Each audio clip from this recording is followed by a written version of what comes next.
The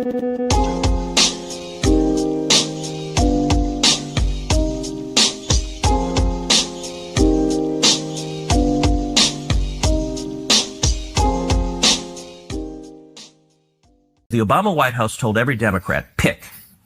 You either stand with Israel or you're a Democrat and you stand with the Obama White House. And almost every single Democrat member of Congress said, I'm a Democrat first, to hell with Israel. And then I watched as AIPAC, every one of those Democrats got reelected and AIPAC did nothing about it. And it dramatically reduced AIPAC's influence. I agree. I watched it happen. And by the way, I told AIPAC, I said, look, the analogy, if the NRA was supporting a bunch of politicians and cared about the Second Amendment, and you had politicians that vote to confiscate people's guns, and the NRA turned around and raised money for the people who voted to confiscate guns, you know what? No one would ever care what they said again. So you're making the case that AIPAC is not as powerful as people say it is, and I completely agree with you. I've watched that, and I'm not making the case that AIPAC is all powerful and they're running everything and putting fluoride in the water. I'm not making that case at all, because that's not true. And nobody's made that case stronger than Tucker. I mean, this piece of tape is so crazy. But here's a better one. Go ahead, Eric. Go ahead.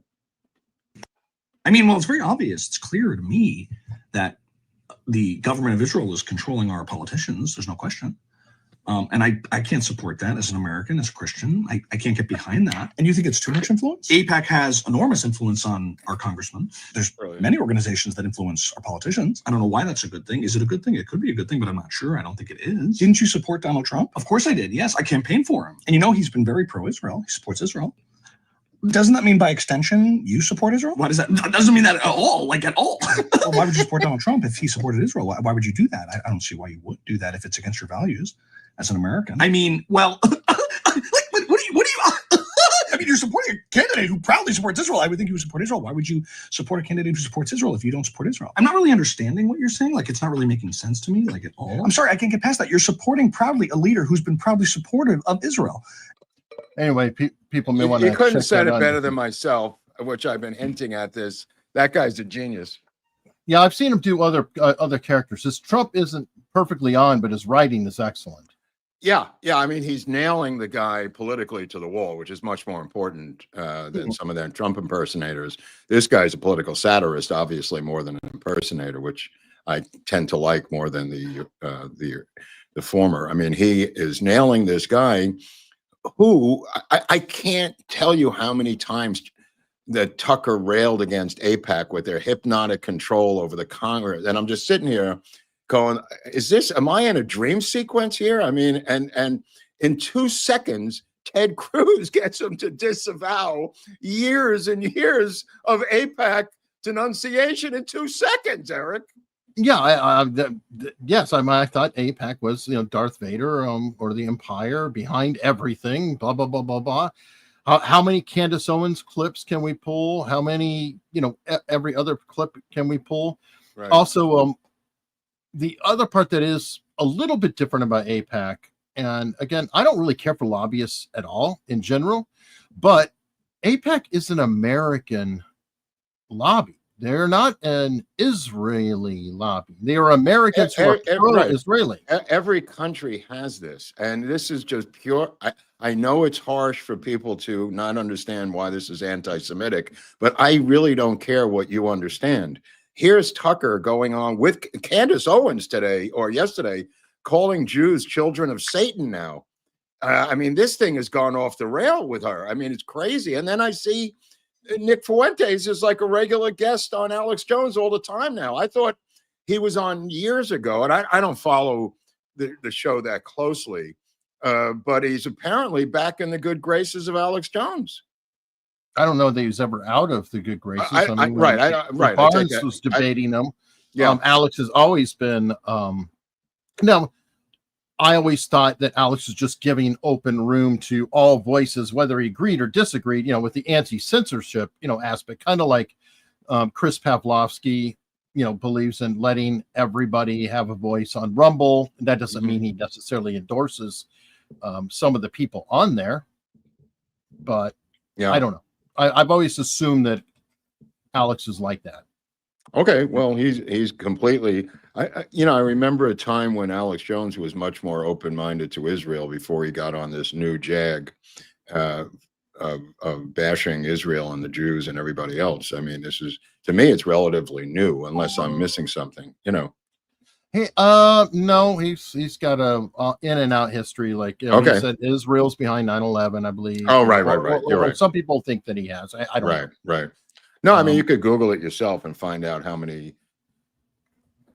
theories he has about this. It's not healthy. It's not healthy to us. It's not healthy to the country. It's not healthy in the middle of one of the largest anti-Semitic pogrom eras since World War II. There's no reason to jump on that bandwagon and promote it. I mean, it's just scurrilous. I'm sorry. Here we go. This show is becoming more and more of a limited hangout. Did you get your check? Yeah, I got mine. I got mine. Got it? Well, sure? you know, Okay. I keep seeing the receipts from Tucker getting that Cutter money of $200,000. I don't know what else to look at. I don't think it's strong enough at this point, because How much more do I have to see? His tax returns? Well, one, it is to another organization. It was a monthly Tucker Carlson fee. Productions. No. Breaking it down, there's a publicity group, their media group or whatever who did it. All So right. it could be washed. I don't know. I want to find the tie over. Okay, all right, Mr. Benefit of the doubt. You're cool. Well, no, I'm just saying, because No, it's every month $200,000. Right. They didn't goes to- Venmo him the $200,000. You're correct. Probably not. But I'm making a joke about it, because that's normally the way these things work, the way you're describing them. Sure. Right? And somebody's going to have to go find that tie to him in the organization directly. It could be out there, but It could be. You know, and obviously I'm very cynical on Tucker. You know that I'm cynical on Tucker. Oh, no, I know. I mean, but this guy has literally double-crossed himself. That's why that comic interviewing himself is so spot on. I mean, he has done this to himself. I mean, when the president of the United States of America calls you a kook on national TV, you got a fucking problem. I don't care who you are. I don't care if you're Johnny Carson. You know what I mean? Like, and then he says, get a TV show, and then you could talk. You know, I mean, that was a good line. Well, that was funny. Well, I don't know. Maybe this is the problem. I don't know. You know, maybe this is what happened. The presence of evil is kickstarting people to wonder about the good. That's what happened to me. That's what happened to you? Oh yeah, I had a direct No. experience with it. No. In the milieu of journalism, or just Nope, in my bed at night, and I got attacked while I was asleep with my wife and 4 dogs in the bed, and mauled, physically mauled. in a spiritual attack by a demon? Yeah, by a demon, or by something unseen that left. Is that right? Claw marks on my sides, on my. So it left physical mark. Oh, they're still there. Yeah.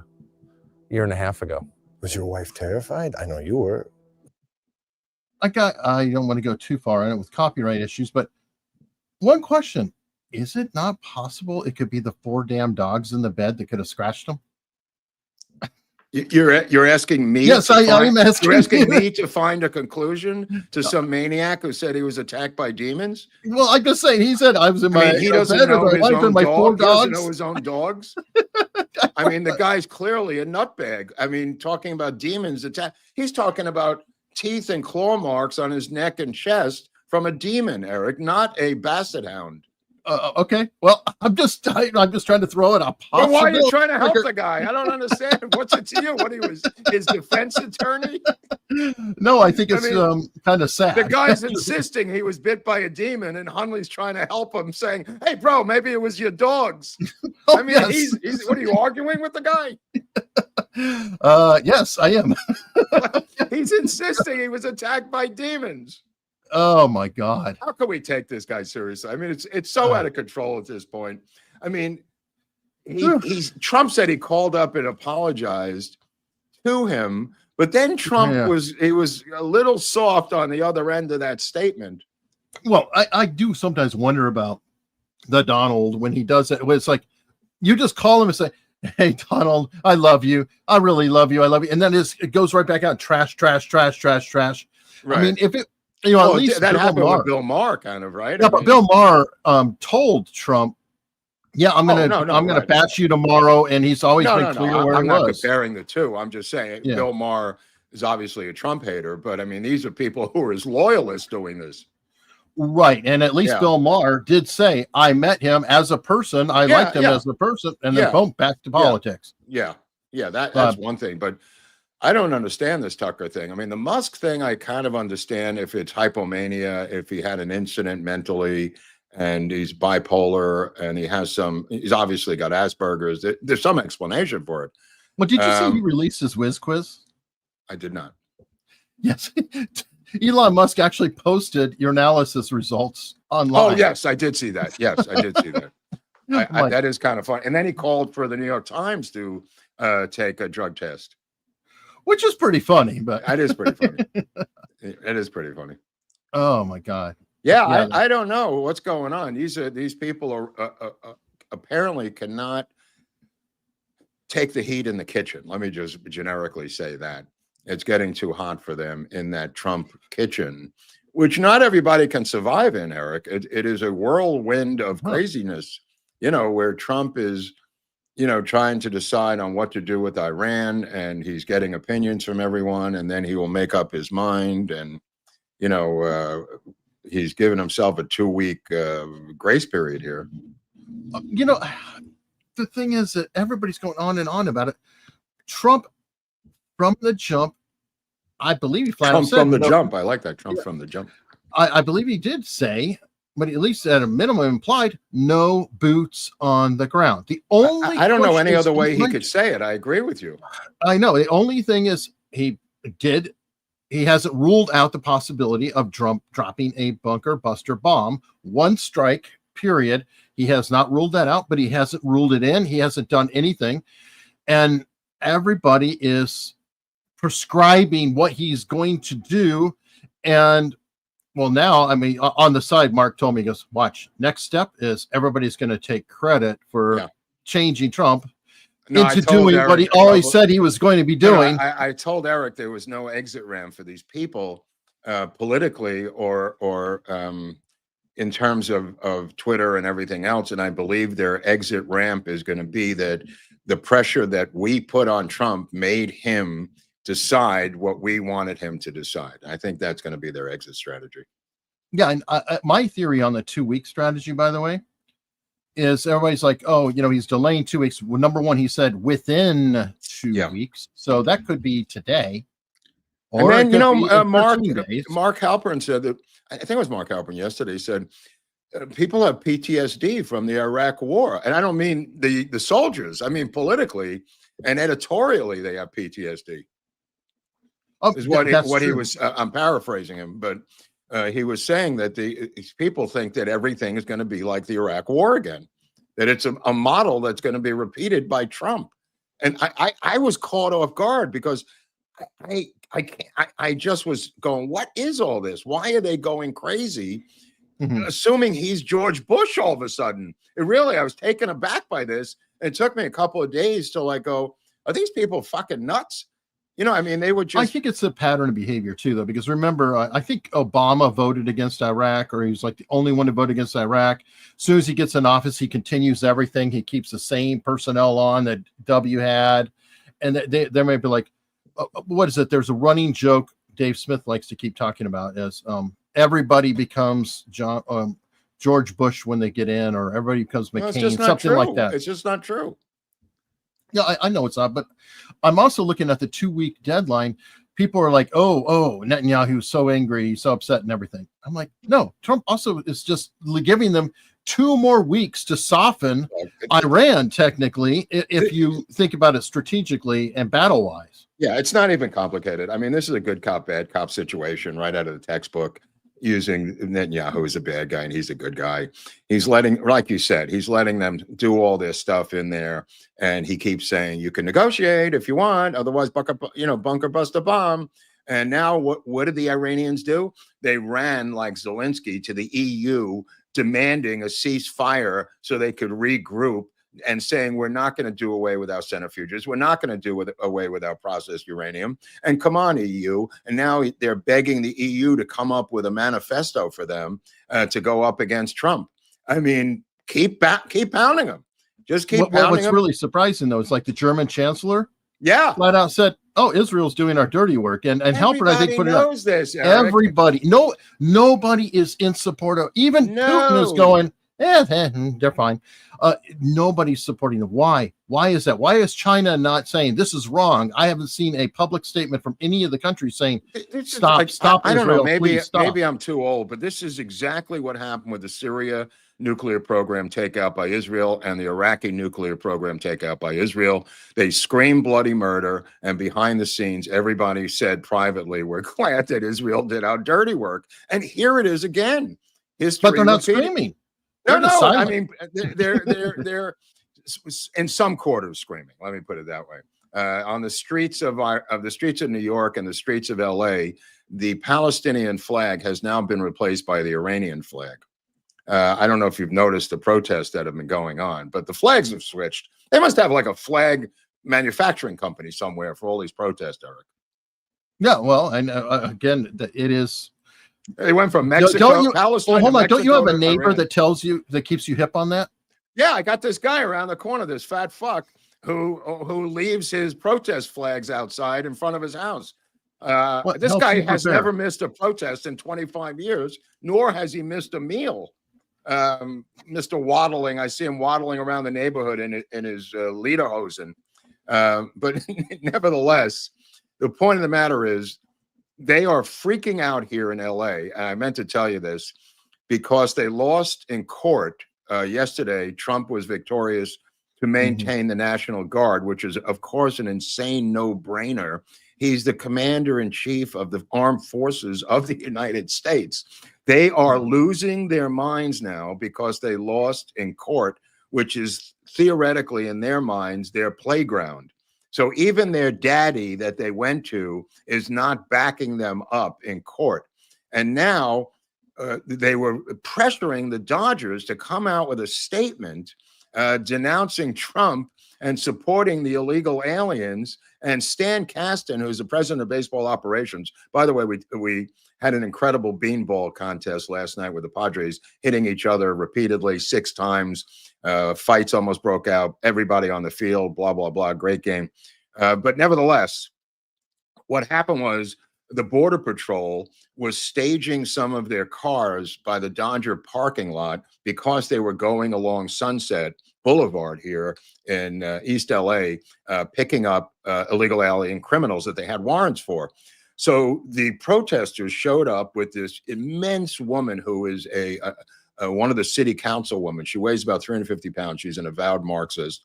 She got the bat signal. They showed up with about 150 of these protesters, and they had to call LAPD to separate them from attacking the federal officials who had parked their cars there.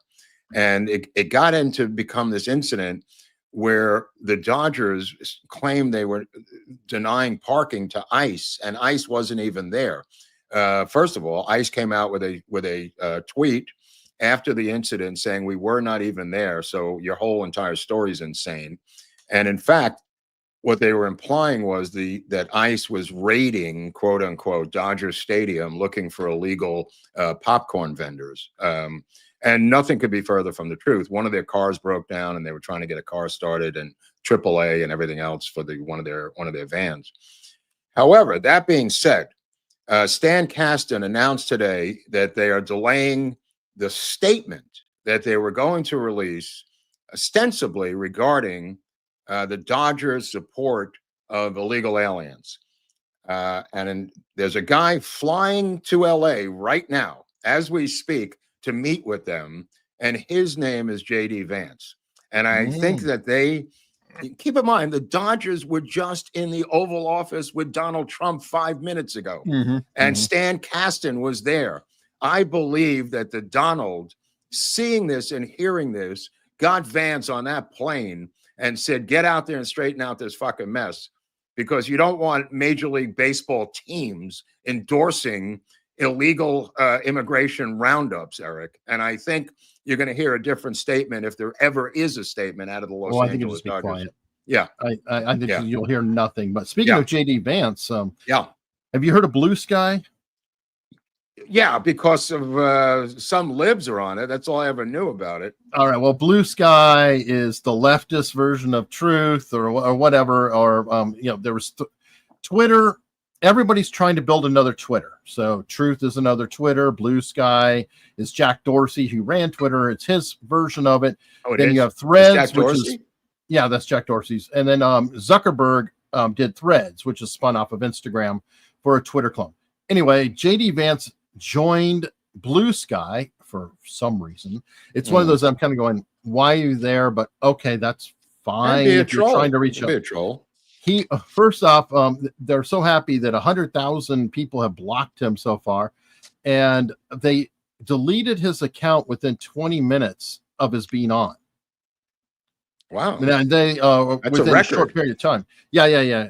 Or banned his account, but then they put it back. In fairness, they thought there's no way JD Vance could be joining the platform, so they thought it was a fake.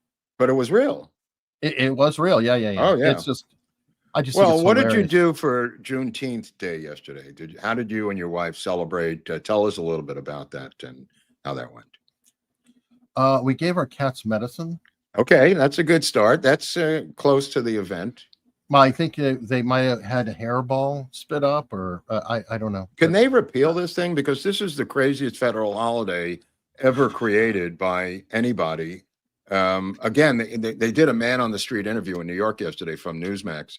And not one person, except at the end, some fat white guy explained it fairly perfectly. But every single person, black or white, Chinese, whatever, not one person could explain what this massive billion-dollar loss of a federal holiday is about, Eric.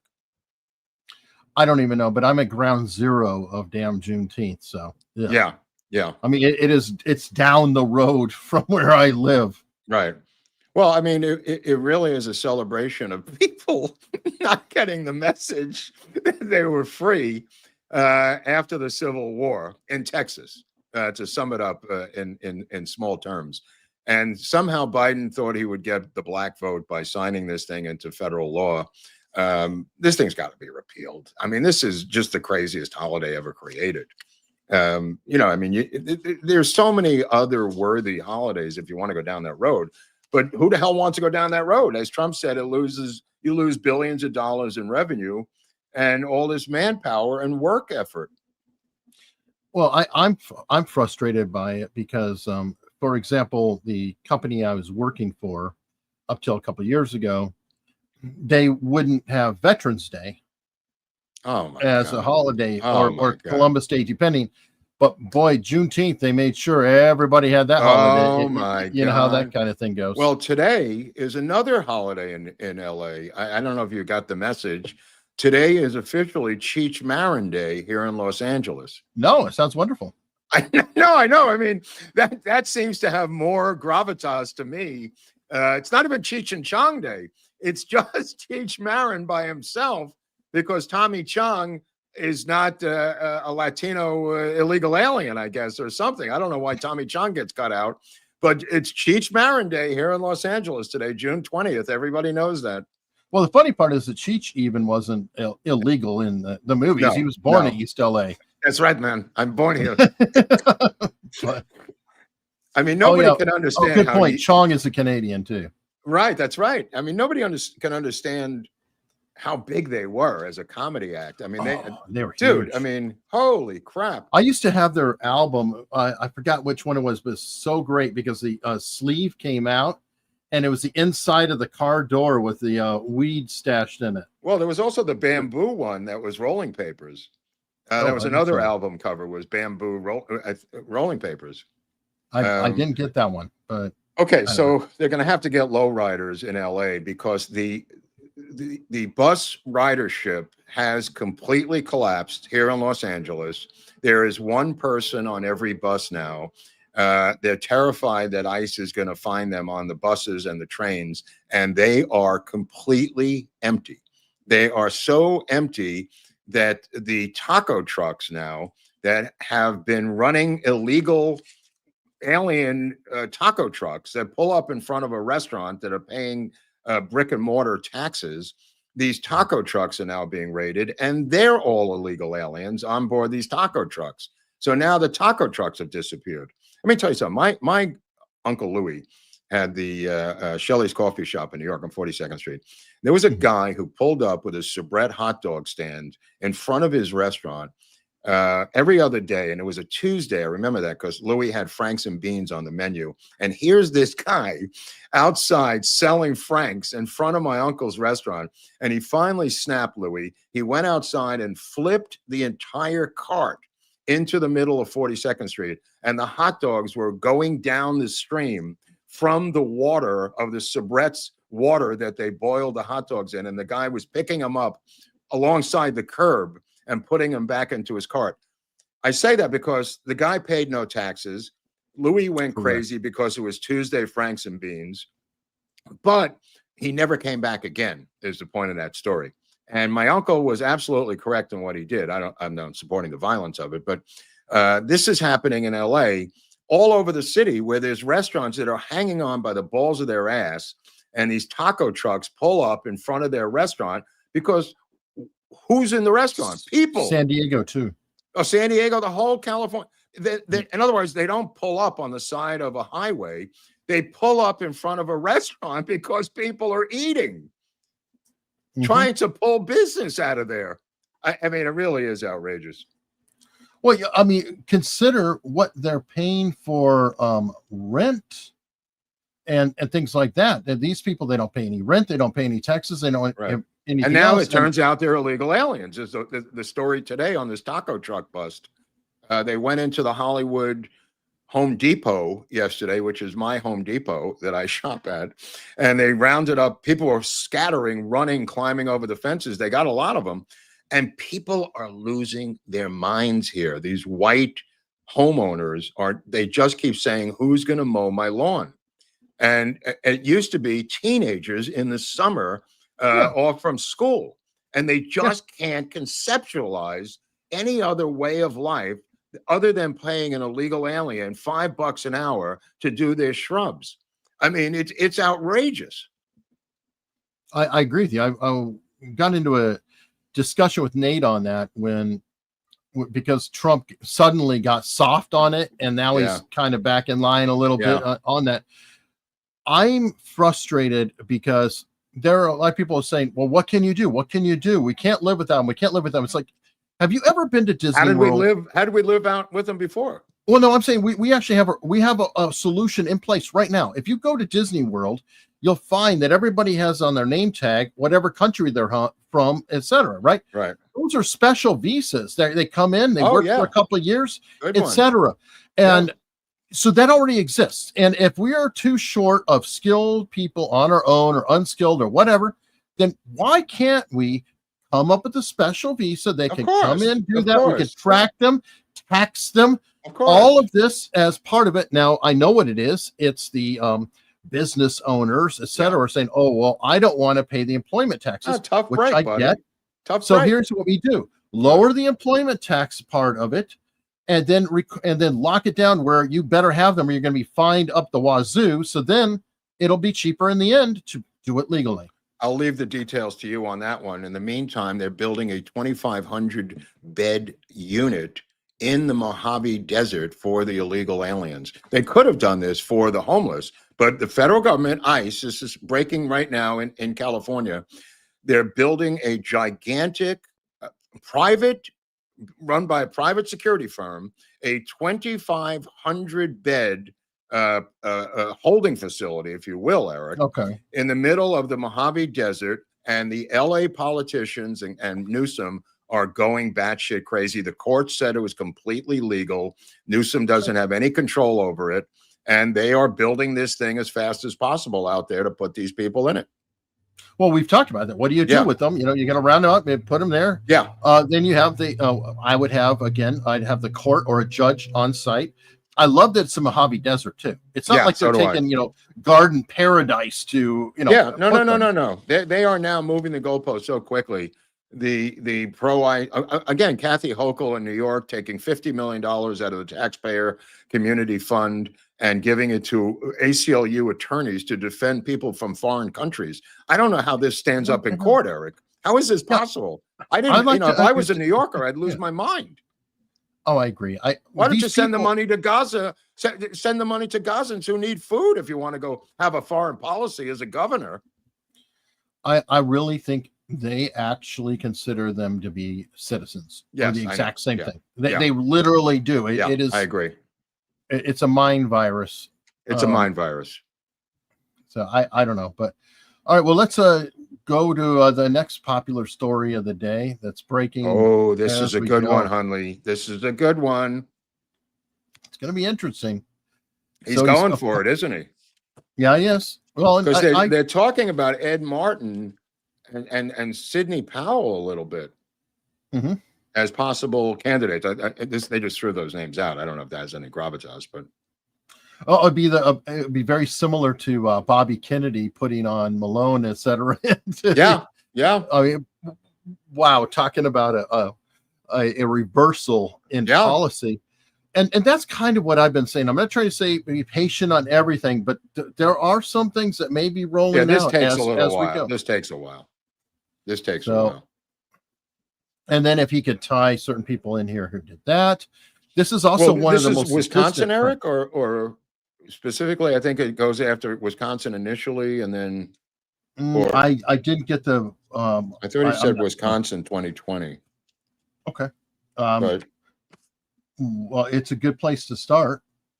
Yeah, you can start anywhere you want, but you got to be careful with a special prosecutor because it can turn around and bite you on the ass, as we've seen historically, time after time after time after time. Yes, I agree. Speaking of, well, it's not Wisconsin, but it's a neighboring state. The Hoffman family, we were talking about them and why didn't they get the press? But it's like, holy cow, you sent me this. They were shot 17 I heard that. That's why I wanted to follow up on this. I heard in the back of my head somewhere, they were shot 8 and 10 times apiece, did not die, and somehow survived. Oh my God, look at that door. Yeah. Wow. He's also a senator. Somebody in Minnesota texted me that there was a 4th house that he went to, I think, where they weren't home or something, or didn't open it. So it was the Hoffmans, then this house, and then the police came and kind of, if they would ever do an investigative report on these police to find out what the F happened there. And the Hoffman in the other home, the one where she was, the 2 of them were eliminated. Like the police apparently engaged him outside, and then he went inside, did what he did, and then fled out the back door. I mean, this may be the worst police operation in the history of police. What I'm honestly confused too, I never want to blame the dead for anything, but I'm just kind of shocked. It's like, where were they? How does this go down? It's like, did you notice the gunfight that was happening there? How were you in range for him to get you? And while he was engaging with the police, about the couple? The couple? Yeah. How did no? But they were asleep in the house. It was 2:00 in the morning. I mean, he shot his way into the house and then eliminated them. Then went out the back. I mean, it's 2:00 in the morning. What are you supposed to do? I guess. I'm just like, wow. I mean, what an insane situation. Well, speaking of detectives and police, there was a retired detective up in Connecticut. This woman who had been retired as a police detective in I don't know what town it was in Connecticut. 8 months. But she was missing for 8 months, and this is a picture of her. Obviously, she was not a detective here. She's been retired for a number of years. Right. This is an older picture of her, but she had been missing for 8 months, and they finally found her after an exhaustive search in her own house. And I'm going like, how good are these police that they in fairness, 8 months later, she could have been completely mummified. And if you've seen she was right, but if you've seen some of the hoarder stuff, like if she was like, no, I'm not talking about 8 months later. I'm talking about a week later. She wasn't mummified a week later. Well, no, she was missing for 8 months when they finally went into her house. Well, I know, and it probably took her a week to find him in the house, because if she was buried in amongst all that, I'm saying, why wouldn't you go to the woman's house and search the house the week she's missing, not 8 months later? That's the craziest lack of police intelligence I've ever seen in my life. But was she reported Missing, yes. He was reported missing 8 months before that. Okay, I did not know that she was reported. They eventually, 8 months later, now she was a hoarder, but I don't think that has really anything to do with the story. No. I thought that she had been missing for 8 months, but it wasn't actually reported, and they found out about it later. Sometimes it happens, but yeah. Well, it's just a weird story. I mean, oh, by the way, did you see Starmer from England shaking hands with the Korean prime minister? Well, not exactly. From what I know, but he thought it was the Korean prime minister of South Korea. So he posed for this wonderful photo op. I don't know if Eric's got a picture of it, but this guy Starmer has never found a thing he can't screw up. Here he is posing with the interpreter for the prime minister of South Korea, thinking that, hey, he kind of looks like him. So why not do a photo op with the translator? Holy crap. One nation looks like the other. It actually makes me think of how many times has it been used in a movie like True Believer with James Woods, Robert Downey Jr., when Robert Downey Jr. walks up to the guy and he's like, hey, walks up to James Woods' character. He says, hey, you're in good hands, man. This guy's the best. And the judge is like, Mr. Such and such, and James Woods stands up. Yes, Your Honor. So like that mix up of not realizing who's the client, who's the lawyer. Oh, I got you. Right. Well, I don't know if you saw the incredible tweets by the Ayatollah or not, because he's been busy on Twitter. I'm not really sure what the Ayatollah. I don't know what they mean, though. I know. I didn't know what they mean either. But they're like he likes to read. He likes. Well, what does he do all day? Like, what's his job? He's kind of like a pope, though. What does a pope do? I mean, I imagine that they're similar in a way. Well, I mean, the Pope doesn't chant death to America. Okay, they're similar, but one has a little more might be a lefty war Pope, plans. but he's not that far left. Okay, but fair enough. There's a guy, I don't know if you remember this guy, Chalabi. Do you remember Chalabi?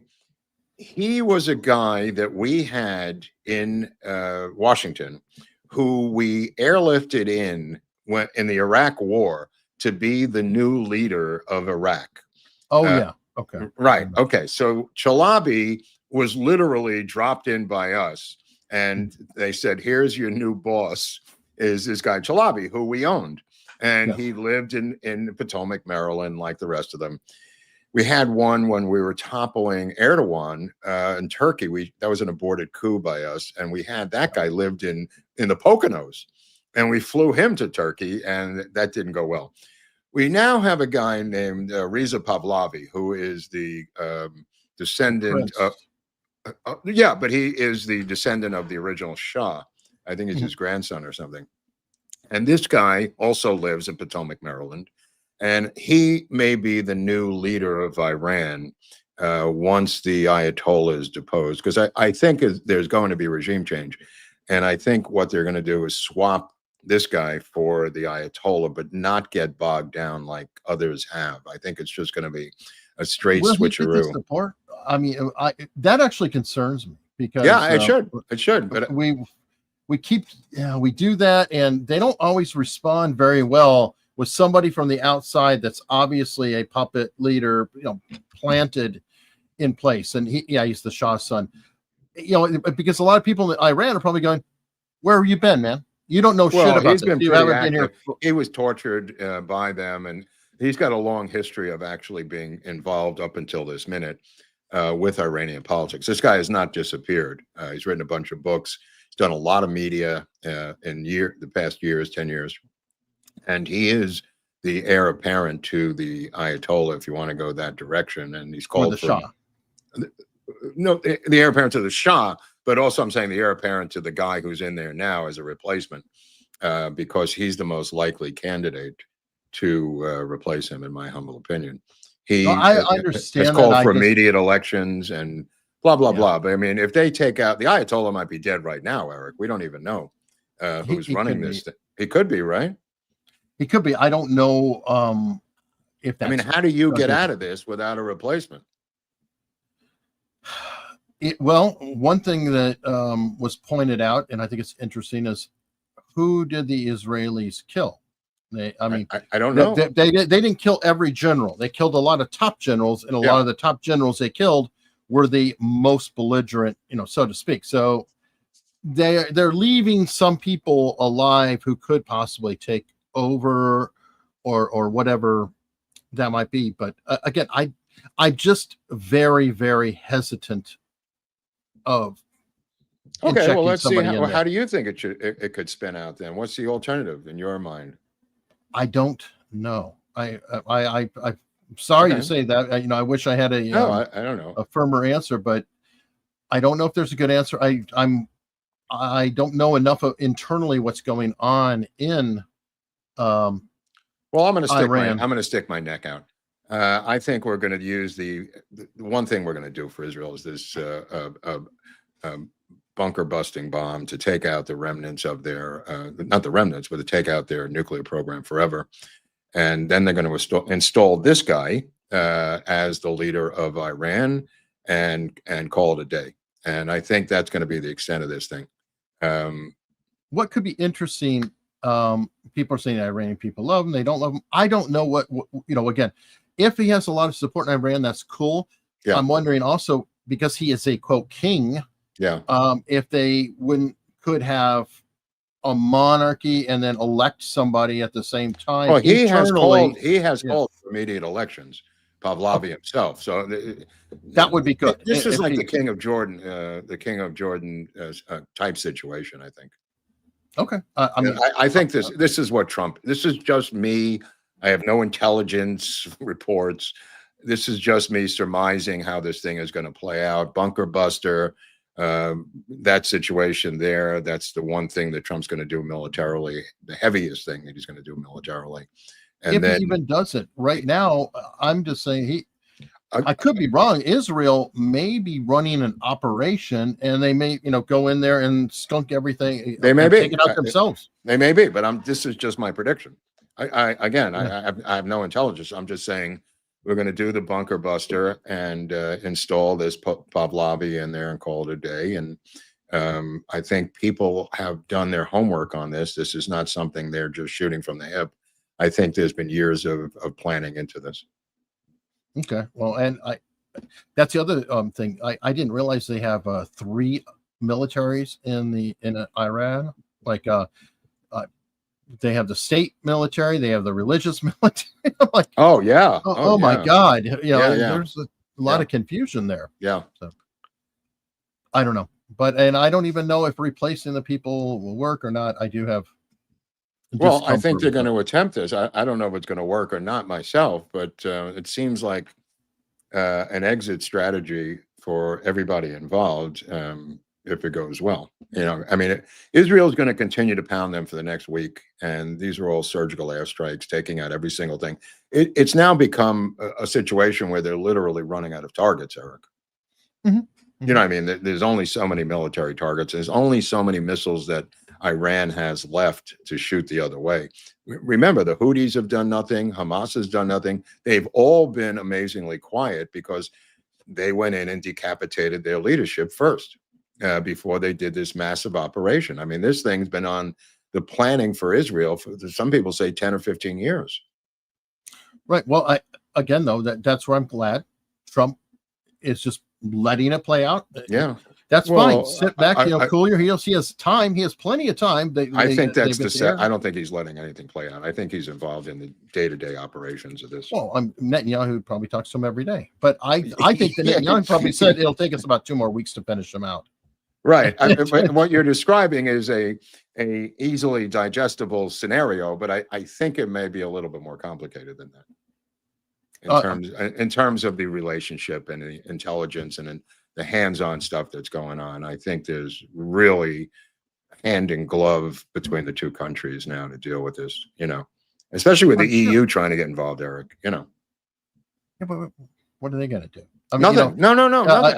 All they're going to do is just talk. I know. I agree. And that's a cultural thing that but these people seem to think that Trump is, I guess what they're implying is on the right is that he's in over his head.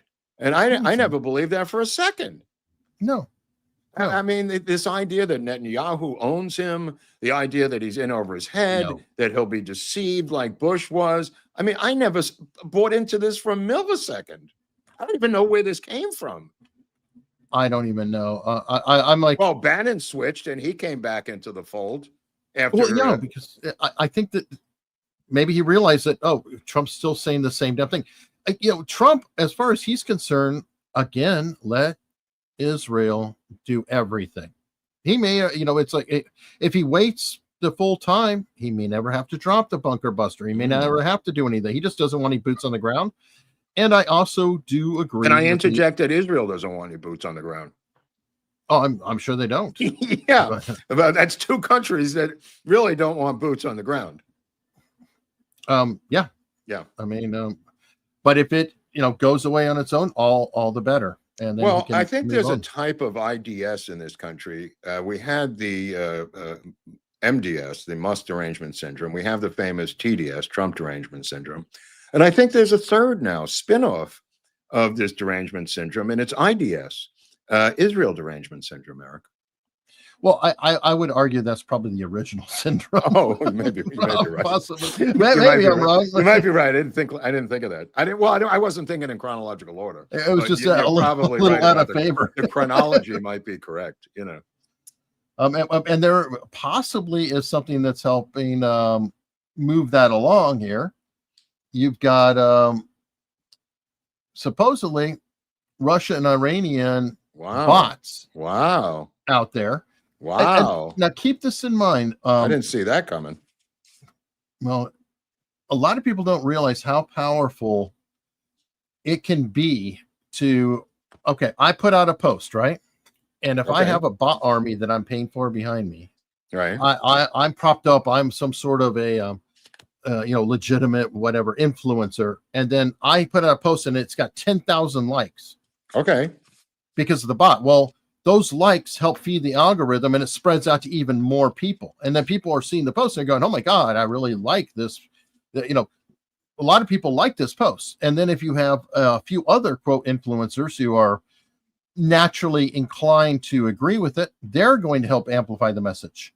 And this can make a big difference, because consider 80% of Republicans, for example, are in favor of Israel in general. But if you look online or an X and all the, you know, big name influencers, they're the most hated people on the planet. It's bizarre. It really is bizarre. So what are you saying? I'm saying that bots can be helping influence this. You know, Elon Musk himself. I feel like how no one will ever admit that they're influenced by anything. Well, I don't know. I mean, that's the whole point. What is it? The devil's biggest trick was convincing people he wasn't real. Yeah, that's a good answer. I mean, it's a very good answer. I mean, do you see what's going on in northern France? They are northern France. This must be Calais or something, or somewhere around there. Some video of just thousands and thousands of Muslims being funneled into the UK through northern France. It looks like our border. What used to look like our border. The month of May had 0 people apprehended. I mean, 0 crossing. And apparently they're funneling these Muslims into the UK through northern France. It's just had a lot of video on it, and storyline was, you see them young military age male Muslims going into northern France to go into the UK. I don't know. I guess that's their smuggling. What's that? Yeah, they're flooding the UK through. Right, but I'm saying I didn't know that's their smuggling route. Like, I never understood, because it's an island, how the F they're getting in there. Like here, it's like, okay, there's the Mexican border. I get it. But how, and in the video, you see them shepherding, these coyotes are shepherding these young male Muslims to a point. I guess they'll take a ship, right? You have to take a boat. No, it's right. Okay. That's what Brexit was about. Right. People don't like to talk about it because they're like, oh, blah, blah, blah. It's like, no, Brexit was about the invasion of the UK. I mean, the UK, go take a look at the population figures. I don't record them, but London, I forget what their numbers are anymore. They used to be like, 95%, 90%, whatever, typical English, white, blah, blah, blah. And now it's like down to 40% or some ridiculous number. Wow. And the mayors, go look up all the Islamic mayors throughout England. Wow. And that's why they were trying to do this shit. Wow. And as a matter of fact, Lawrence Southern was on one of the votes, because I think they were voting into Sweden too. Who is this guy Jackson Hinkle? Because he's apparently the CEO of an actual company he started in 2020 called Fake News in California. They found like the articles of incorporation, and the actual name of the company that he's the CEO of is Fake News. Well, Jackson Hinkle, well, I believe he's been on with David. Okay. In the past. He is a very, very, very well-known, rabid, anti-Israel guy, shall we say. Oh, okay. Right. Right. As a matter of fact, I think recently, I don't remember if he was actually in Gaza. I have to look up the controversies. He's got a lot of things going on. The guy's like only 25 years old, and he's really out there. Well, are these people being paid, as you're implying here? Is there a influencer pipeline of money that's flowing to a lot of these cats? I'm very sure that I wouldn't be surprised. I don't know the physics of it, but I'm sure that it sounds too easy to not do it, Eric. Yes, I think so, but I don't think everybody is being paid. No, what I think is that I think certain high level people, and I don't have the money, Joe. I think certain high level influential people are being paid, and then people who are trying to suck up to them or believe in them or naturally inclined that way are following that path. Well, so we'll call them the useful idiots. Well, but if the guy's an influencer, he's influencing them at least, right beneath him. Yeah. Yeah. I mean, wow. Oh, yeah. Here we go. He calls himself a MAGA communist. Oh, my God. What the hell is that? Well, my favorite guy is this guy running for mayor in New York, who's half Marxist, half Muslim, Islamicist. I mean, this is a combination of the best of both worlds for them. He's a Marxist and a Muslim combined. I don't know how these exist in one mind. And he's he's 12 points behind Cuomo, but that doesn't mean anything right now, because a lot of those mayoral elections are based on turnout. And well, you know what he is? He's kind of like the perfect token hire, the trans black in a wheelchair employee that could check 3 boxes at the same time. Right. Wow. Wow. I mean, people I know in New York are losing their minds over this guy's candidacy, because he's now doing the thing that Padilla did, forcing his way into news conferences and ICE detention centers, and getting video of him fighting and sticking it to the man, and dressed in all kinds of crazy Muslim garb, and I mean, it's just Che Guevara meets the Ayatollah. Yeah, Dustin said something here creepy. It's ranked choice voting in New York City. So I didn't know that. I didn't know that. Ooh. Wow. Oh, I didn't know that. Well, that's dark. I mean, there's a lot of people who do not like Andrew Cuomo, who with a ranked choice voting scenario, it could end up where they vote him in 12th, and then it influences the ranking, right, Eric? I'm not familiar with it, but it's given us Lisa Murkowski. So it can't be right. good. But I'm saying the mathematic algorithm is such where there's different factors that goes into who wins that thing, depending on the ranking. Right. Oh my God, what a debacle! What a debacle. Did you see these? Did you see these emails they unearthed at the FBI about getting Trump out of office? There's a story. Oh, here it is. The unearthed emails reveal Biden's regime's sick obsession with jailing Trump. I mean, this story. There's so many major stories that they don't even have time to percolate anymore, because it's one after another. Well, and this is like where I'm hoping you see he's going after the 2020. Maybe they're going to start rolling into this too. Yeah. Because statute of limitations come in as well. So you've got to hit the 2020 now, get some charges, get some arrests. Well, ASAP, somebody said you can wait a year or two. Somebody said the statute of limitations doesn't start clicking until the crimes are investigated or something. I mean, it's not just when it exactly happened, because they may have begun in a certain month, but they may not have ended that month. If you know, I guess what I'm saying is the crimes itself may have taken a year or two to carry out. Well, that's true. I mean, Yeah. if it's part of well, that's kind of RICO too. But if it's Yeah. part of an ongoing enterprise or what have you, then the last day of it would be the start. Well, we're going to have to statute of ask some limitations. cops about that. That we know, Cops and lawyers and cops and lawyers who may yeah. understand this. I certainly don't. I don't understand how the statute of limitations was waived for Grape in the Me Too movement. How that disappeared by the magic wand of something happened where that was because waived. it was civil, not criminal. Right. That's the really sick part of it. Is they're like, well, you might want to explain. You may want to explain that. You may want to explain that to Harvey Weinstein because he thought it was criminal. The statute didn't go. Yeah, they did. They did. And they did it in LA. They did in LA too. But that being said, his trial was a mistrial. The Harvey Weinstein one. Now I don't know where that's going to go. I thought that there was two of them were, and then convictions held up on a couple too. So I didn't think it was the same thing. Well, regardless of that, Russell Brand is in a photograph with Candace Owens and her new baby. I think you sent me this. Yeah, her husband George. That's the guy from England, right? Yeah, her husband.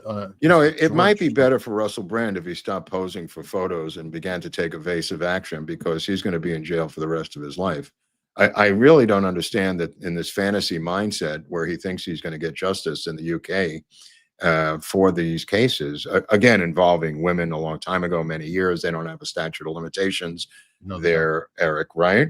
They do not. Right. Okay. That's why I was bringing this up about the statute of limitations. I don't know what he's thinking. I mean, does he think he's just going to lawyer up and win this case, quote unquote? I'm not sure. I mean, and I don't know what. I mean, like you said, even Johnny Depp couldn't win there. No, unfortunately, that was a civil. Right. But I don't know what he can do in the sense of, unless he goes to another country with no extradition treaty with England, like he could go here, he could go there, but eventually. Well, let me ask you this: do you think that Donald Trump would extradite Russell Brand, one of his biggest supporters, on a woman charge, back to the UK to stand trial under a fascist regime? It's a hard call. I know. That is a hard, I don't think so. call. I don't think so. I don't know. I don't think so. I would come here if I was Russell Brand. He could stay in my house. No, I'm not kidding. I mean, this guy's got to get out of Dodge. I mean, I'm sorry. Let the chips fall where they may. But you got to take evasive action, bro. This is not going to end well for you. Well, he has the means. He has the opportunity. Yep. But does he? Well, and maybe it's too late. I mean, is his passport frozen? I don't know. I don't know. Maybe where is knows. he even? I thought he might even be here. No, I don't. He's over there. He's over there. Okay. Well, yeah, it's I would just get out of Dodge any way I could, man. Leave an inflatable Russell Brand in your house. Like, I'll tell you something. We were getting robbed in New York all the time. We had this apartment in Hell's Kitchen, me and my roommate, and we didn't know what to do. So we went to the liquor store and we got these two life-size cutouts of Bartles and James. And Bartles and James was some cheap ass wine, but their display they had a magnificent commercial campaign. Right. No, you remember, right? And they had these two rural looking guys as Bartles and James. I don't even know if they were New Englanders. Yeah. Right. So we paid the liquor store owner for the cardboard cutouts and we put them in the window playing cards with each other. And we put a fan on. My roommate was an art director for National Lampoon. So he knew how to do this stuff with props and setups for photos. But when we went out, we had this light on the two Bartles and James guys with a little fan blowing like they were playing poker. And there was like incense burning. It looked like they were smoking. It was a whole prop. But the point of the matter is, we weren't robbed after we put in the Bartles and James cutouts. And I recommend that Russell Brand contact some of his Hollywood prop people to put a Russell Brand in his house and get the fuck out of England. Oh, there you go. Like the Ferris Bueller guy in the bed, or yeah. Oh, there they are. That's right. These two guys were in my living room for years, and we would put them there when we would go out. Now, we also had a tape recording of a dog barking because they tried to come in through the roof. We put barbed wire up there, and my friend made a loop recording on a tape recorder of a dog. Roof, roof, roof, roof. There was no one else in the building, so it was just me and him. And they had come through a trap door on the roof, and so we put barbed wire there and the tape of the barking dog. I like it. I like it. What I think is funny are you've seen the owls, right? The plastic owls. Yeah, of course. Keep the pigeon. Yeah. There's nothing more fun than seeing the plastic owl on the roof with the pigeon sitting on the head and the crap just running down the sides. Well, the same with the scarecrow having the scarecrow, the crows on him, like with his arm sticking out. It's filled with crows. Oh yeah, I mean it's insane. All right, I don't know. Did you see this story? I want to see if you agree that this is maybe a little bit petty. Carol Kay, legendary bassist who played with the Wrecking Crew, the backing band, is refusing or declining her Rock and Roll Hall of Fame induction because she hates the term Wrecking Crew. What? I kid you not. That's what they were called. Well, that's what one of them called them, and she said people have been asking. No, I won't be there, K90 wrote in a Facebook post. I'm declining the Rock and Roll Hall of Fame award show and Denny Tedesco process, a reference to the director of the 2008 documentary, turning it down because was it something that reflects the work that studio musicians do and did in the golden era of 1960s recording hits.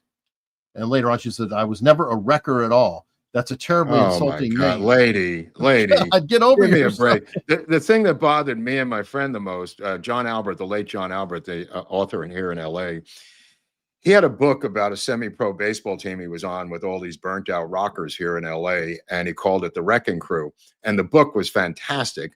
By this documentary coming out, it completely undermined his book when this came out, because it was called The Wrecking Crew, which was what they called this group of studio musicians in LA. Not that they made it up, but it really undermined the book sales that he had for a fantastic book. And somebody had bought the movie rights, which I strongly recommend they pick up the movie rights again to his book, which was a fantastic story of these junkies and alcoholics playing in a baseball league here in Hollywood. Yeah, no, I hope they do. I just think she's a little silly on that. Well, I don't know if Larry Charles has a new book out, which is absolutely, I just got it yesterday. Larry Charles, of course, one of the head writers of Seinfeld, and also directed Borat, directed Bruno, directed The Dictator. Absolutely brilliant guy, worked with Bill Maher, worked with everybody in Hollywood, and he's really a super down guy as a Brooklyn Jewish comedy writer about my age. And he has been talking about the book, how he made this documentary with Larry David. This is one of the most controversial things in the book. He made this documentary literally last year with Larry David, just a multi-part documentary for HBO about his entire life. And it's just him and Larry sitting on the couch talking. And as they shot the last piece of footage, for months and months of footage, Larry David, when it was done, simply said, I don't like the way I look, and canceled the entire project, got HBO and Larry David's agent to go after Larry Charles to crush him. And the guy was just completely crushed by his so-called dick-ass friend, Larry David, who didn't like the way his hair looked. And people are just stunned by this development, by this petty douchebag, Larry David. And this is not to say that Larry Charles is not woke. He's woke. But this is, again, Sacha Baron Cohen turned on him, wouldn't work with him. He completely destroyed The Dictator, became a mega movie star, went megalomaniacal, and destroyed the film itself. And yet this guy, even though neither one will speak to him any longer for years, and he made them, he still supports them. And I thought, this is a new level of woke I've never seen before. But nevertheless, I'm going to read the book because it's just chock full of Seinfeld stuff, and it's chock full of a bunch of other stuff that I haven't gotten to yet. But this Larry David storyline with the HBO multi-part documentary is the best I've heard in a long time. Kind of makes you wonder how they get by, because Jerry isn't woke. Seinfeld's Jerry's not woke at all, but David is. No, he says he said in interviews, we were so busy making Seinfeld, I never talked politics with Larry in my life. He says, not because we were avoiding it. He just says we were so busy making these shows, we never had a chance to even talk about it. Right. And then he famously backs up Larry David for writing this insane, stupid op-ed for the New York Times of having dinner with Hitler. And he said it was brilliantly funny satire. I read it. It was written by a 5-year-old. There was nothing funny about it at all. And it was in response to Bill Maher having dinner with Donald Trump. So they still, no matter how smart and hip they think they are, they can't get around the mind virus of Trump derangement syndrome. Shocking. And that's what happened with Sacha Baron Cohen. He literally destroyed his career. His wife has now left him. He's gotten divorced. He thought he was going to be a mega movie star. And, they made Borat 2 without Larry Charles. He said, I never would have been involved in it anyway. Not that anybody even bothered to call me. I mean, Borat is one of the most revolutionary films ever made in terms of comedy, going back to Chaplin. Just absolutely brilliant. And this guy, Larry Charles, is just sitting there now trying to make money off of a book. And he said he's going to try to make a movie this summer, a low-budget indie film. But Charles is a genius. You know what, Baran, or whatever his name is, Sacha Baron Cohen, part of his TDS might be, if I recall, he tried to pull a fast one on Trump when he did his Ali G show, and Trump didn't fall for it. Yeah, he was the only one that didn't fall for it. That might have helped tee him off into the TDS. Well, that I don't know. I think it's more political than anything else, because he did that to so many people as Ali G. I don't think that really triggered him. But nevertheless, he went after Cheryl Hines. Even in this interview I saw with Larry Charles saying, she's just like, may not be the sharpest tack in the thing. And why is she with RFK Jr.? They're both insane. How can this be a real relationship? Just the craziest tropes. Wow. I mean, totally disrespectful. Yeah, it is. All right. You sent me this one about alcohol distributor. Oh, yeah. This is a good one, Eric. This is the second largest alcohol distributor in the state of California, and they're getting out to go to Texas like everybody else.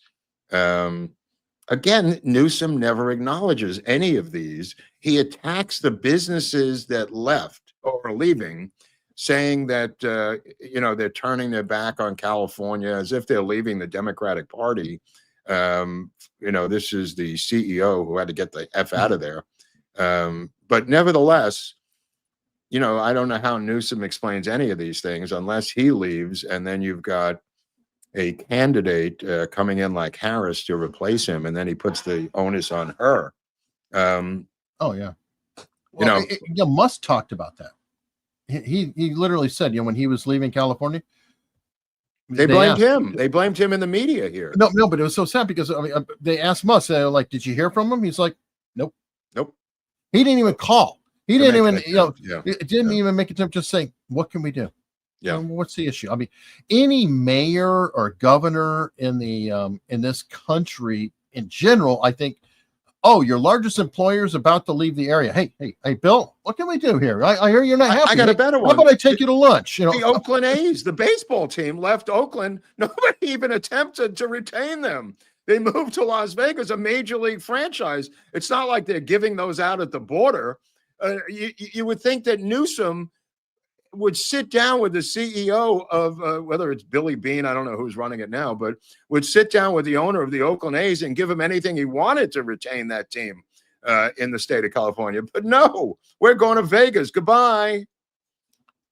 Yeah, and then he just cries. I think it's their ego. I think it's their ego that they don't want to even acknowledge that these things are happening, because if they sit down and negotiate with them and it doesn't work, it looks even worse. I guess again, I think it's the maybe to their to their crowd, I guess, because I was going to say it doesn't look worse to most people. Most people would say, "Oh, look, my elected leader is fighting for us to keep, jobs, etc. here. I don't know. That's just mind blowing. Well, we're going to see if some people don't think he's going to do it, but he's going to have legislation on his desk next week banning masks for law enforcement officials. I don't know how this would affect ICE or Border Patrol. They're all federal. So I don't know who's wearing a mask, who's a California Highway Patrol. This is the craziest bill of all their crazy bills that they've had recently, because even this Jerry Nadler came out and said they're hiding behind their masks as if they're like the Lone Ranger, like they're not wearing it to avoid being doxxed. I mean, the lack of acknowledgement by the left on this particular one, this gaslighting, is just bizarre. I mean, why do they think why do they think we think they're wearing the masks when they've explained? Go ahead. Yeah, well, you're talking about supposedly ICE hiding behind masks. I would say that Jerry Nadler's hiding behind that podium. Wait a minute. Where is he? Oh, there he is. There's a shot. There's a photo of a lower angle. There's a lower angle photo of this, and the seal completely obliterates his head. And there's a little bit lower one where you don't see anybody. I mean, look at these semi-phony concerned losers acting as if this is the most grave issue of our decade. Well, let's hear it. Let's hear the Okay, go ahead. wise man here. But these people are wearing masks and are totally unidentified. And the question is why? The question is why? It's why? Completely improper. And again, one has to assume they're hiding something, or they're hiding misbehavior, because otherwise, why would they be wearing masks and denying their identities? Right, that makes sense. That makes a lot of sense. Because what about the doxing and taking photos of them and putting it on Facebook and looking for their families in their homes? Do they just what think about the fact that they're undercover in 2 weeks, or they have been undercover, or whatever? I mean, look what they're reduced to, these people. Look how desperate these pieces of shit are. Taking on issues that are so obviously weak, Eric, and trying to promote. It may be that they have nothing else. Is that possible? Yes, I do feel like that is possible. It's like, why was George Floyd such a hero? Well, they don't have any out of heroes. They don't have any victims. It's a. I'll never forget. Somebody pointed it out when they were talking about all the unarmed, quote unquote, black people who were shot by the police, blah blah blah, and he said, "Well, it's not a problem because we know all their names."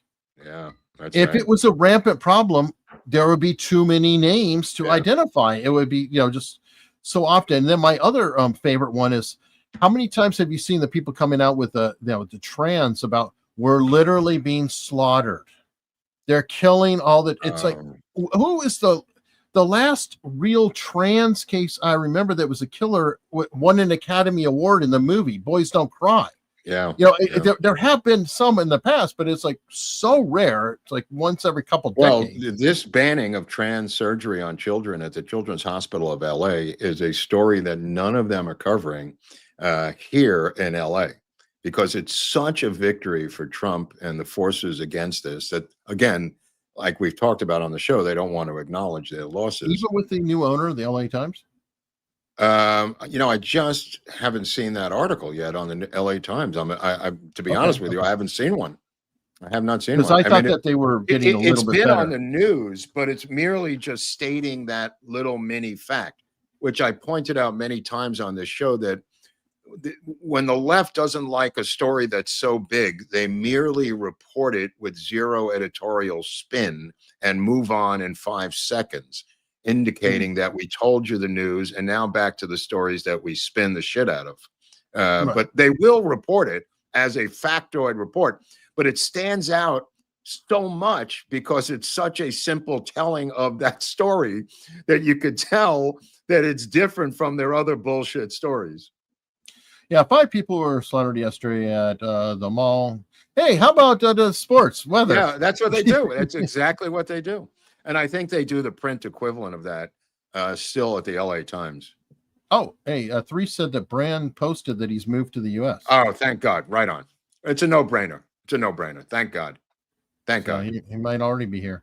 Dude, he's not stupid. I mean, this guy, I'll be doing a show with his head writer on the other channel, What's Up with Lord Buckley, who worked for him and may have some insight into the mindset. The guy named Philip McGrade, who was a Scotsman comedy writer, friend of mine. So that's going to be on What's Up with Lord Buckley in a few weeks. So I wanted to get into Russell Brand with him at that time. But yeah, I mean, I'm glad for him.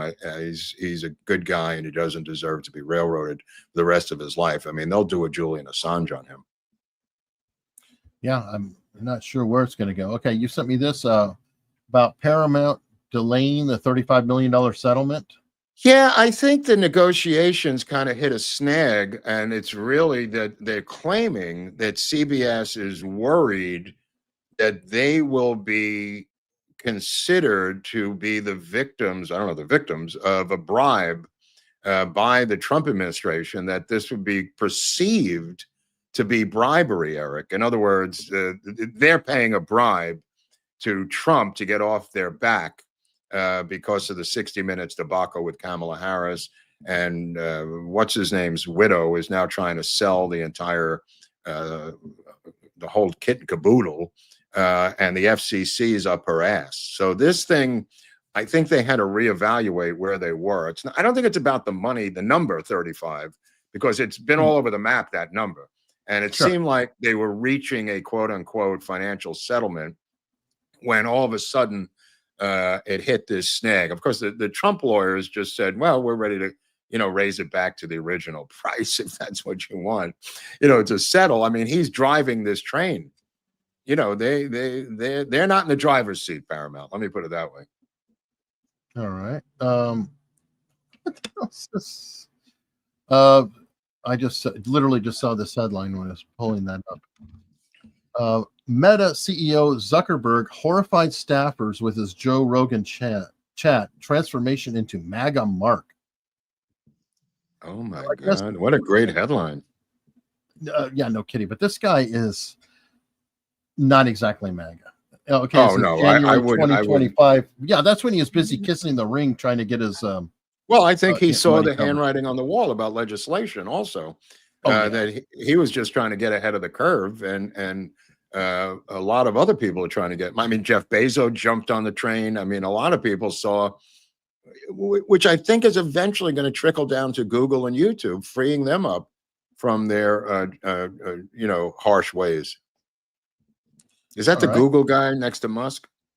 The guy in the middle, Bezos and Musk. There, is that Mr. Google, the Indian communist? It could be Pinchai. No, it is Google. You're right. CEO, yeah. Well, because Microsoft also has an Indian CEO, so that's why. A bunch of them did, yeah.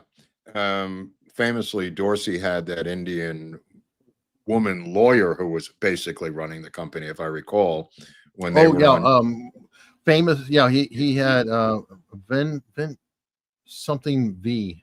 Started to be, but Tim Pool was debating with her on Joe Rogan. Yeah, and she was really running the company while he was off in Thailand somewhere, Dorsey. But this guy, from what I understand from Dinesh D'Souza and others, this guy is the furthest left of the entire group, and he's hanging on to Google without buckling for dear life. So I'm assuming at some point he's going to have to give up the ship because they're being sued by multiple attorneys general around the country, and these suits are going forward to break up Google into smaller companies. I don't think he's going to get away without some destruction to Google. Oh yeah, good luck. Looks like we got raided by the real Encryptus, who is David's guy. Okay, what does that mean? Does a lot of work. Well, on Rumble, they have the raids now. So what's a raid? I don't understand. Explain to me what a raid is. A raid is when one stream ends and they redirect their audience to another show. Okay. Redirects on YouTube too. Okay. So people can be introduced to a show, and I always appreciate any that's audience great. who's being sent over. Right. So, well, they'll learn about this, the 116 years of the NAACP's annual convention, and they've decided after 116 years of inviting every single president to not invite Trump, because they said in their statement they don't want to give a platform to fascism. And I thought, but that's an olive branch. There's a way to deal with it with a current sitting president if you're the NAACP. I mean, you would think that this was the CCP, the way they worded the statement, but no, it's an old black organization, the NAACP, that simply must be taken over. The leadership must be being run by BLM at this point, because they were never considered to be a far left organization. In fact, they were considered to be mainstream, middle of the road. Their entire 116 years of existence. They were ridiculed in the 60s, they were ridiculed by the far left organizations, Students for a Nonviolent Coordinating Committee, and some of the other far left black groups, including recently BLM. So I don't know how this helps them by not inviting Trump, saying he's a fascist. I mean, that caught my eye this morning, Eric. Well, it kind of, I've always wondered, and maybe I'm just weird, why they've kept colored in the name. There's a lot of stories about that. They didn't want to change it because they were used to it. It changed from color to Afro-American to Afro. I mean, there were multiple stages before it got to black, and they would have had to keep changing it. I think that's their answer. Well, and they've already moved off of black to African American, which is the dumbest thing of all. But right, I mean, there were 5 different stages of name changing by them. That again about power, making you say I'm a woman. It's the same psychological psyop over and over and over again. Yeah, and somebody in the chat just pointed out, and then there's now people of color. Which is so freaking annoying. It's like you had the old term colored, which was another term for black. Well, there's also the substitution. They take out the word people and they put in a million other things of color. It's not just people. There's blank of color. There's all kinds of things that go in that slot besides people. All right. Well, there's always, and I agree with you, it is a way of controlling. Yeah. That's a Marxist move, controlling the language. Yes. And by the way, it starts with NPR. If you want to be hip to the latest control term, NPR always has the. I wondered who was the leader in that. I always wondered. I think it's NPR. Really? Oh, I always wondered where it started from. Like, where does it begin, or is it just come out at the same time, or is it one station, one place? But you're saying, I would think it came out of the universities, whatever it is, first, and then it's picked up by media. But you're saying it could be, but I first hear of it on NPR. Okay. And now that doesn't mean it is. It starts there, but that's the first place I've always heard of it. And there's other ones, and they just keep popping up, like enslaved people. Oh, I never heard that one. Oh, that's the newest thing. I don't know if it's the newest thing. It's been around for a couple of years, but instead of saying slaves, it's enslaved people. Well, the Jews were the most enslaved people many years ago in a place called Israel under the administration of the Pharaoh. We built the pyramids under duress, multi-generations of Jewish slaves. And eventually we escaped into the desert. I mean, it's in a couple of books. Yeah, I don't know. It's in some popular Old Testament books. I'm going to look it up. Yeah. So dusty old. No, but I'm saying I'd like reparations. If they're giving out reparations for slavery, they're not delineating that it's slavery in North America. They're just saying slavery. Dude, I'm going to get online. Somebody wrote Moses was the first Zionist. That's right. Moses said, you know what David Mamet famously said? When Moses took the Jewish people out of slavery, only 20% went with him, and the other 80% voted Democratic and stayed behind. That's true. And yeah, that is true. Slave comes from Slav. We know that true? Is that true? Yeah. Slavic. Yeah. So, all right. Well, let's go through some super chats. That's always fun to have. Pamela Clifton, right on schedule. Thank you. Happy Friday. And Pamela is always so sweet. And always right there promoting the show too. Yeah, I know every day she's always putting it out there. Sean Lucan gifted 10 America's Untold Stories memberships. Easy for me to say, but thank you very much, Sean. We deeply appreciate that.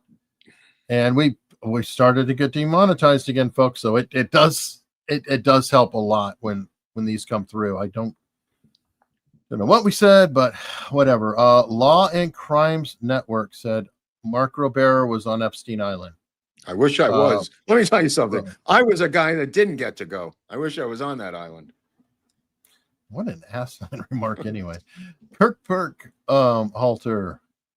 Juneteenth is the day Texas slaves became U.S. Army property and subject to its orders. The 13th Amendment was ratified on December 8th, 18th. What does that mean? 65. They became U.S. Army property. I don't understand that. And subject to its order. I thought it was the day that they found out they were freed. Yeah, I was always in now. Yeah, what does this have to do I'll with have to study my black that I don't but know. I do know where I live in Hampton, Virginia. They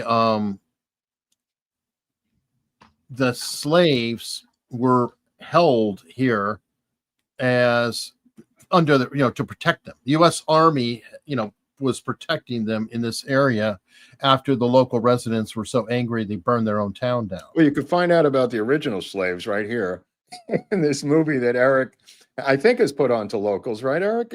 I did. I uploaded it to Locals. Yeah. This is by a friend of mine named Mark Levin. It's not the same guy. It's Mark Levin. This guy pronounces it Levin. The different guy's a documentary filmmaker. Well, one's a C. This guy's a C, and then the one on Fox is a K. Right. Okay. That's interesting. But yeah, if you want to understand the protocols of the Elders of Zion, check out this movie because it's very, very interesting regarding world anti-Semitism, New York, 9/11, and a bunch of other stuff. Fantastic little movie. And you can watch it on our. Yeah, he's got it on Locals. Yeah, you could. Yep. You could become a member of Locals. You don't have to live like this anymore. If you become a member of Locals, there's a lot of stuff you can get for $70. How much is it a year? It's $70 a year. Right. And what's the big deal? What you mean? We're not talking about 70 a month. You're talking about 70 a year. Correct. How much is Viva's Locals? 100 a year. All right. So this is 30% cheaper than those Ganefs over there at Viva and Barnes. and we've got a lot of great secret stuff and stuff that they don't have. I mean, PDFs of rare Kennedy books, all kinds of JFK stuff, scripts that I've written about Oswald that Eric and people have turned into these incredible audio dramas. I don't think you know what you're missing. So maybe we should say what they're missing, because then they might think about paying the $70 for a year and begin to enjoy some of the fruits of our labor for that $70, plus supporting us because we continually get demonetized by this crazy channel that we are under the tutelage of that Indian communist still. I mean, Rumble doesn't generate much because it's relatively new for us, but we try to promote Locals as much as we can, which has its own Twitter feed kind of, and Locals is like almost like a Facebook group. Yeah. In a lot of ways, but it's like our own private, Facebook group. Well, look, I mean, $70 a year, maybe people can't afford it. I completely get it. It's totally cool, but you should at least check it out and consider paying the $70 a year for all of the secret documents that are on there, and scripts and books, out of print Kennedy books that we put up there, PDFs of, that literally cost hundreds and hundreds of dollars, and they are included with the $70 price of admission for the annual fee on unstructured.locals.com. And it's a good community of people who are like-minded people who seem to have a good time over there, ragging on each other and putting up stuff and memes and everything else, Eric. This is all true, but just to let you know, if you can't afford it or you're just uncertain, you can join it for free.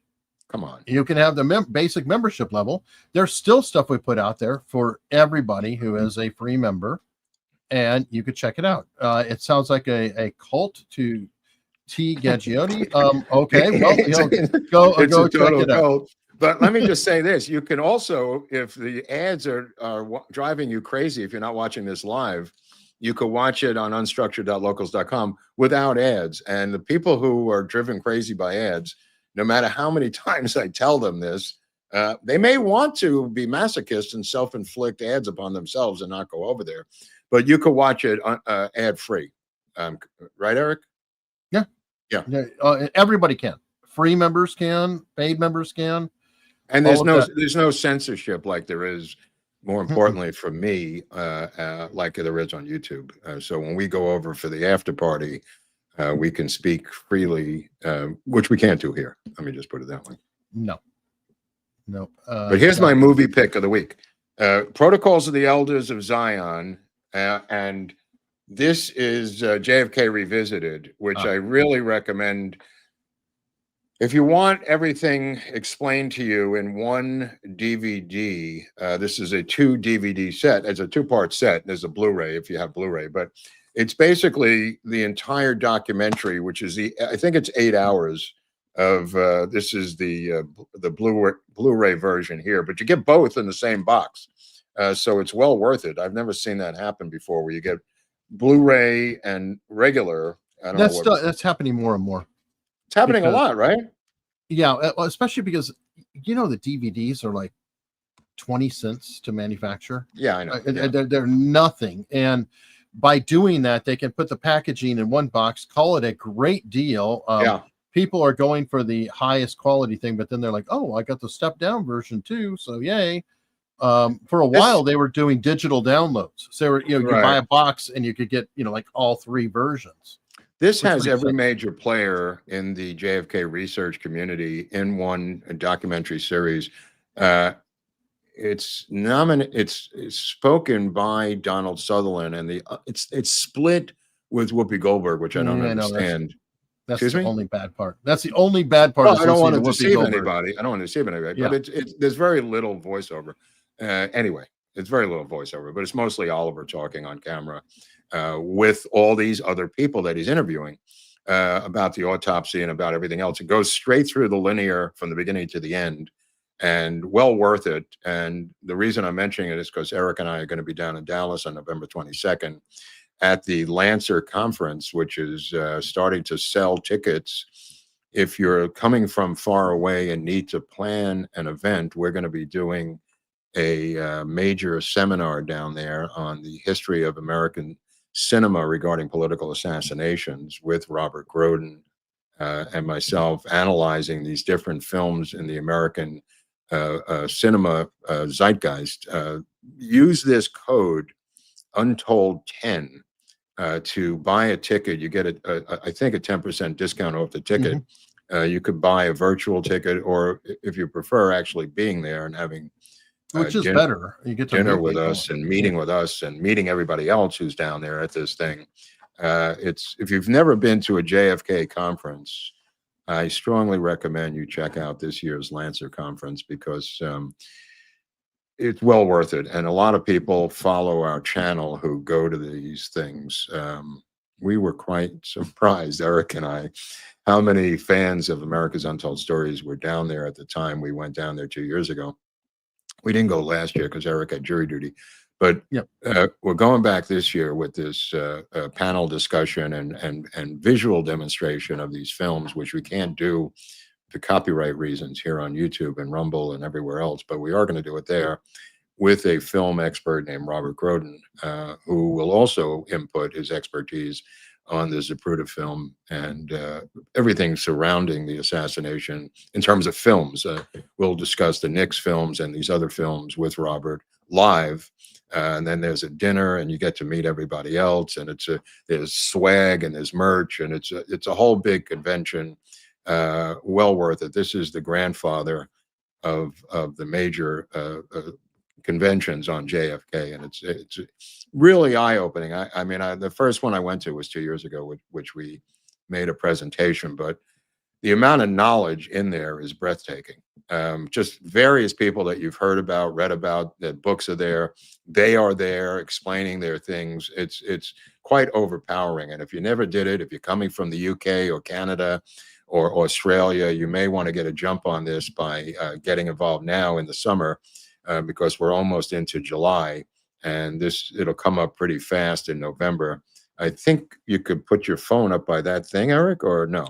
Yeah, in the bottom right corner, that's a QR code that I custom made, complete with JFK in the background there. But you scan it with your phone, and it will take you right to the site. Make sure you use the code Untold10, though. It's important not only to save you money, but it gives us credit. So it does help us immensely. If you use the code, we both get something out of that. So please definitely do that. Yeah, it's going to be exciting once again, and we'll be there. You get to talk to us, and It's like a meetup, but with a JFK background to the meetup, and it's usually a great hotel. I forget which one they're using this year. I don't know where it's going to be or what the deal is, but the one 2 years ago was fantastic. It's usually right by Dealey Plaza, so you get to walk around and see everything. If you've never seen it, you got to see it. You really do. At some point in your life, I mean, that's your bucket list thing, is to see Dealey Plaza. In terms of historical sites, you know, Mount Rushmore is interesting, but Dealey Plaza is much more historic. And I think it's important for people to see it in person. It meant a lot to me. Yeah, me too. Me too. I'm going around. I'm always looking at footage and stuff, and you see these. You know, in the footage, it looks like a pretty big, spacious area. I know. When you get there, I know. it is so tiny. You're like, oh my god.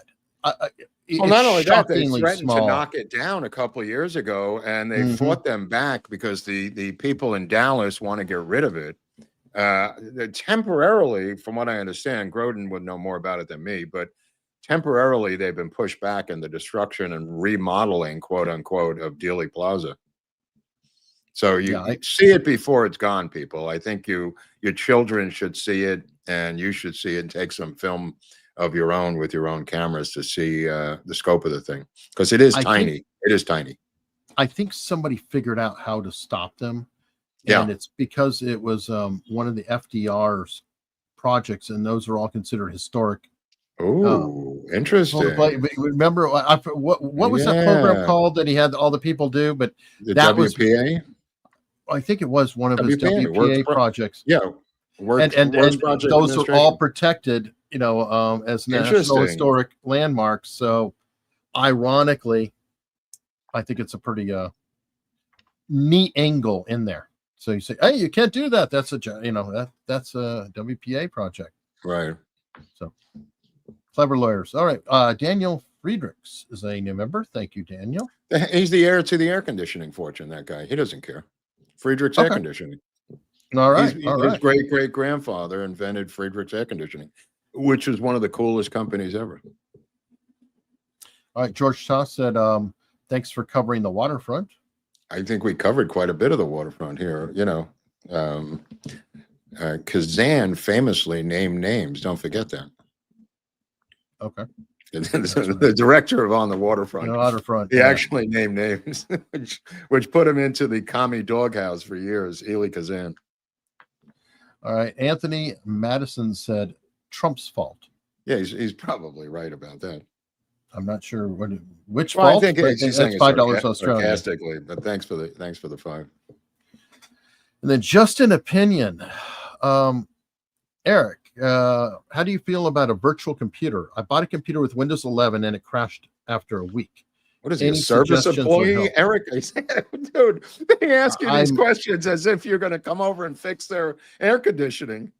Yeah, I'm not sure when he says virtual computer. What is a virtual computer? Well, that's there was like virtual programs so you can run an operating system on a computer, which I actually did used to do at my job. Oh, weird. Okay. Where I would have a virtual machine on the computer. So I just took a computer, had a very barren operating system, didn't put a virtual machine on there. The reason being that I could take that virtual machine and then there'd be like new hardware, and I would just move the virtual machine to the new hardware, and it would be a way to upgrade everything that I had, you know, in place. But it's a little challenging. Virtual desktop. Thank you, Nathan Danner. What do I think of them? Well, that's kind of complicated, actually, to just spit out in 1 minute. Jeff Rip said, Eric, will doing 50 push-ups really cure the craps? Okay, thank you, Jeff. I don't know what that means. Eric's got his own private conversations with these people. I don't really read it. You can say. Well, no, they're busting my balls about it. Just asking questions like T. Gaggiotti. Eric's wearing his Geek Squad shirt. No, I see what you do. I got you. Wow. No. Did you ever do that? Like, did you ever help people set up their stuff?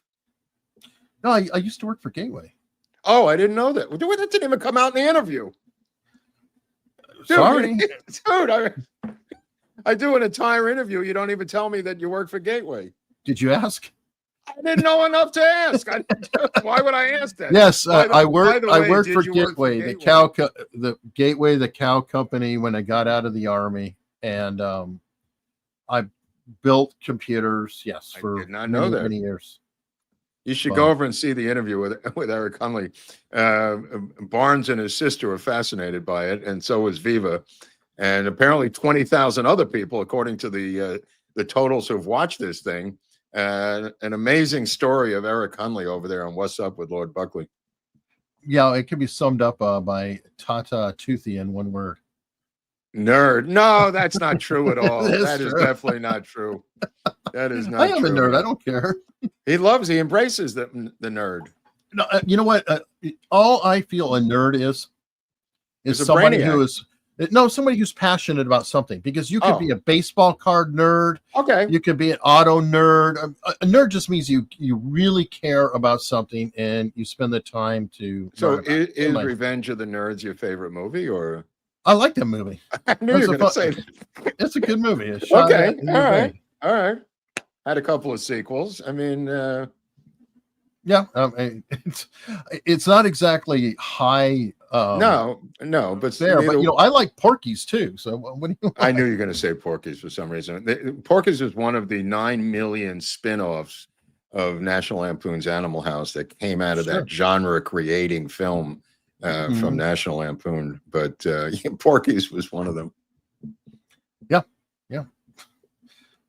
Definitely worth it. Oh, okay. They're saying I did mention Gateway in the interview. Oh, okay. So I don't remember you. It just wasn't memorable. That's all. Okay. I remember you showing the books. You had your book. Yeah. I don't know. Yeah. Yeah, I've wrote some books after all of that. But okay. Did you see James O'Keefe's latest? No, I did not.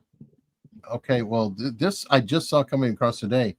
This is a State Department employee. Arslan Akhtar. I wonder what could go wrong here. Yeah. They had him on hidden camera, and let's see what we have on this clip. Arslan Akhtar after OMG caught him on tape. State Department also launching new reforms. They're going to vet future employees more carefully. They probably should. OMG is everywhere. So he got fired after his OMG bit. What did he say? I don't know. Mark? Let's see what he had to say. Okay. Work for the office of the legal advisor. Okay. Visa adjudications, basically. So issuances and refusals. Sometimes I do say it to cab drivers that are from Hispanic descent. Yeah. I'm don't talk to the police. I'm just saying, don't admit the truth. If you want a loophole, keep your mouth shut. The one group of people that I'm not a huge fan of, Yemeni people. Yemeni? I hate them with a passion. They're such awful people in the application process. They are they're not easy to deal with. Group of folks next to Indians. Indians are second. Along with Asian people. And Bangladeshi. Terrible group of people too. Really garbage people. White people? Okay. It's really what it comes down to. It's a culture of hatred. Ultimately, and it's a culture of dominance. I'm not going to allow that anymore. We need to create our own canary mission. Yeah. And fight fire with fire. Yeah. How do you feel about it? I don't like it. I would love for him to be dragged out of the building with his hair plugs. Yeah. I would love that. And lynched on the street. Yeah.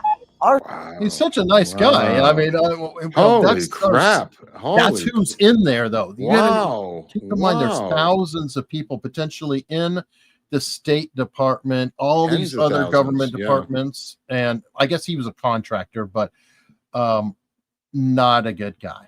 Holy shit. How do these people get in there? I guess they just lie their way in and then do their voodoo once they get empowered. Well, yeah. Where Yemenis? Who? I've never even heard anybody denounce a Yemeni. What is a Yemeni? From Yemen? Yes. Well, okay. Well, they have special powers or something? Well, okay. I don't follow Yemen a lot, but a lot of isn't that the Houthis? I think are from that area, right? But there was like a Yemeni civil war, and they lost like millions of people. But they're not Gazans. We only care about Gaza, right? But like the Syrians who died, we don't really talk about it. That's old hat. And the Yemenis that died. How did the Somalians get so lucky for Obama to transport millions of them to freaking Minnesota? What lottery ticket did the Somalis win? I don't know, the Omar sweepstakes. This house where the crime happened of the two people who were eliminated in Minneapolis and outside of Minneapolis. It was a crime scene. The next day, people from Minneapolis broke into it, did not have any police presence, and robbed the house. You can't make this up. You can't make this up. That's how bad it is in Minneapolis. They broke into the crime scene of that murder, and there were no police there, and you can't make this up. Wow. You know what's not that far away from Minneapolis? What? Another wonderful place, Chicago. Oh boy. You might like this exchange. Oh boy. Go ahead. Let's see what happens. You all stood up there and said you would not allow Trump to come in here and get these illegals. Mm-hmm. Yeah, you can smile. We're in $1 billion deficit. Mm-hmm. And you spent half of our money, half of that on illegals. That's right. You campaigned, you campaigned and doubled down that you would not raise property taxes. I won't raise your property taxes. You wanted to raise our taxes $300 million. They shut it down. Now we back here for $150 million. Okay. See, this is what we asking now. Since you want to crash out, some of y'all said y'all willing to go to jail for it. Trump, Tom Homan, make an example at this right here first. Wow. I love this girl. Spend our tax dollars Whoa. to go. Michael Rodriguez, you said to take Trump to court. Damn. To protect these illegals. That's cool because we about to make all of y'all aldermen famous. Y'all think this is how it's gonna ride? I think not. Right This on, lady. Chicago You're Secretary of the Interior, by the way. I thought you might appreciate it. I love this girl. Holy crap. Sticking it to this mug. Wow. Well, he said he's going to now issue arrests of the police to arrest ICE agents. Mm-hmm. This is going to end up with a Chicago cop getting shot by an ICE agent in something that this mutt is ordering them to do. Yeah. I'm serious, Eric. I'm serious. Yep. This guy's going to order them to do something to an ICE agent, and there's going to be a shootout. I wouldn't be surprised. Let me see. Continue on. You know that I'm always following AI and what's going on that front. Yeah. You might like this. What the hell is that? I got me a night vision monocular. I will find me a human tonight. Still no humans. But this was worth the cost of this monocular. I gotta take care of something right now, but Oh my if you need a God. night What vision the? monocular for cheap, I'll leave the link below.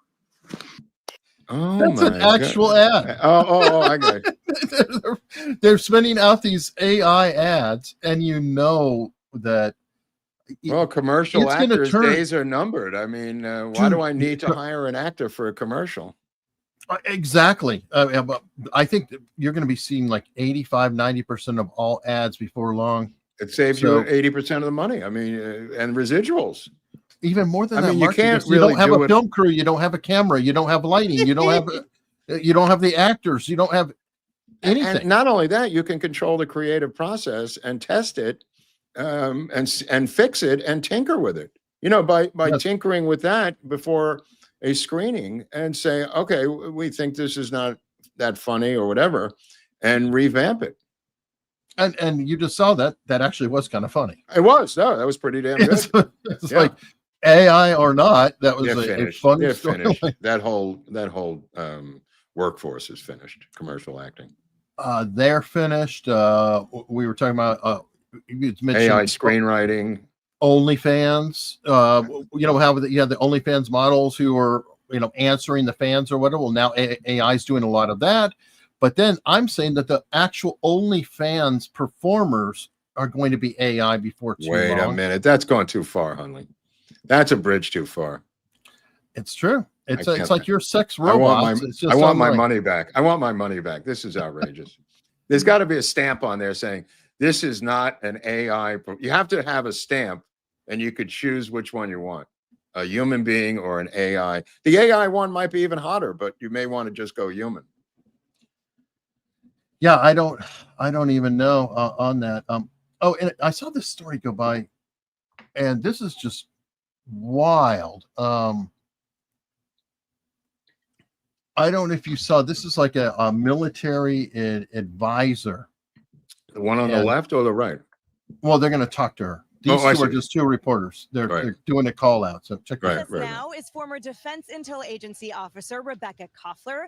Rebecca, what are your thoughts tonight on the incredible symbolism and the messaging that we saw here tonight from the Commander-in-Chief on the hell's going on over there? 250th birthday? I am so excited, Emily and Eric. Yeah. What's wrong with her? Tomlinson. That's the point. Everybody, like this. Would you call this is an intel officer? Yes. The United States is back. I want to really thank all of our. Is she drunk? Army, Yes. Navy, and Oh no! They really think, you'll see that they're going to pull away. Oh. Lives. She looks drunk as hell to me. Oh my God. To the mission. Most of the time for the past quarter of a century, because of the mismanagement of the It's like a young Roseanne. the administrative states, they've been fighting these foreign wars, but with our Why are they giving us so much time? in chief, Donald J. Trump, The producers haven't instructed them yet. Look, there's a chick in the high heels coming up, Eric. Oh yeah, officers for all of these sacrifices. I'd like to drive one of those things. All of the hardships that their families have been doing. All right, thank you. Jones, you are doing. You're laughing, man. Like you guys are fair, Lucas. Thank you. I want to thank you. Thank you so much, Rebecca. Thank you, and thank you for your service too. Holy crap! How do these people get on the air? Patriotic celebration when we return. Doesn't anybody screen these people, Eric? Now she is English isn't her first language. She was born in the Soviet Union, but I was going to say Czechoslovakia, but yeah, Soviet Union. But anyway, I did go look up another clip of her. It's like, no, she was drunk. So I could just make sure that there wasn't. She was different and a sober one.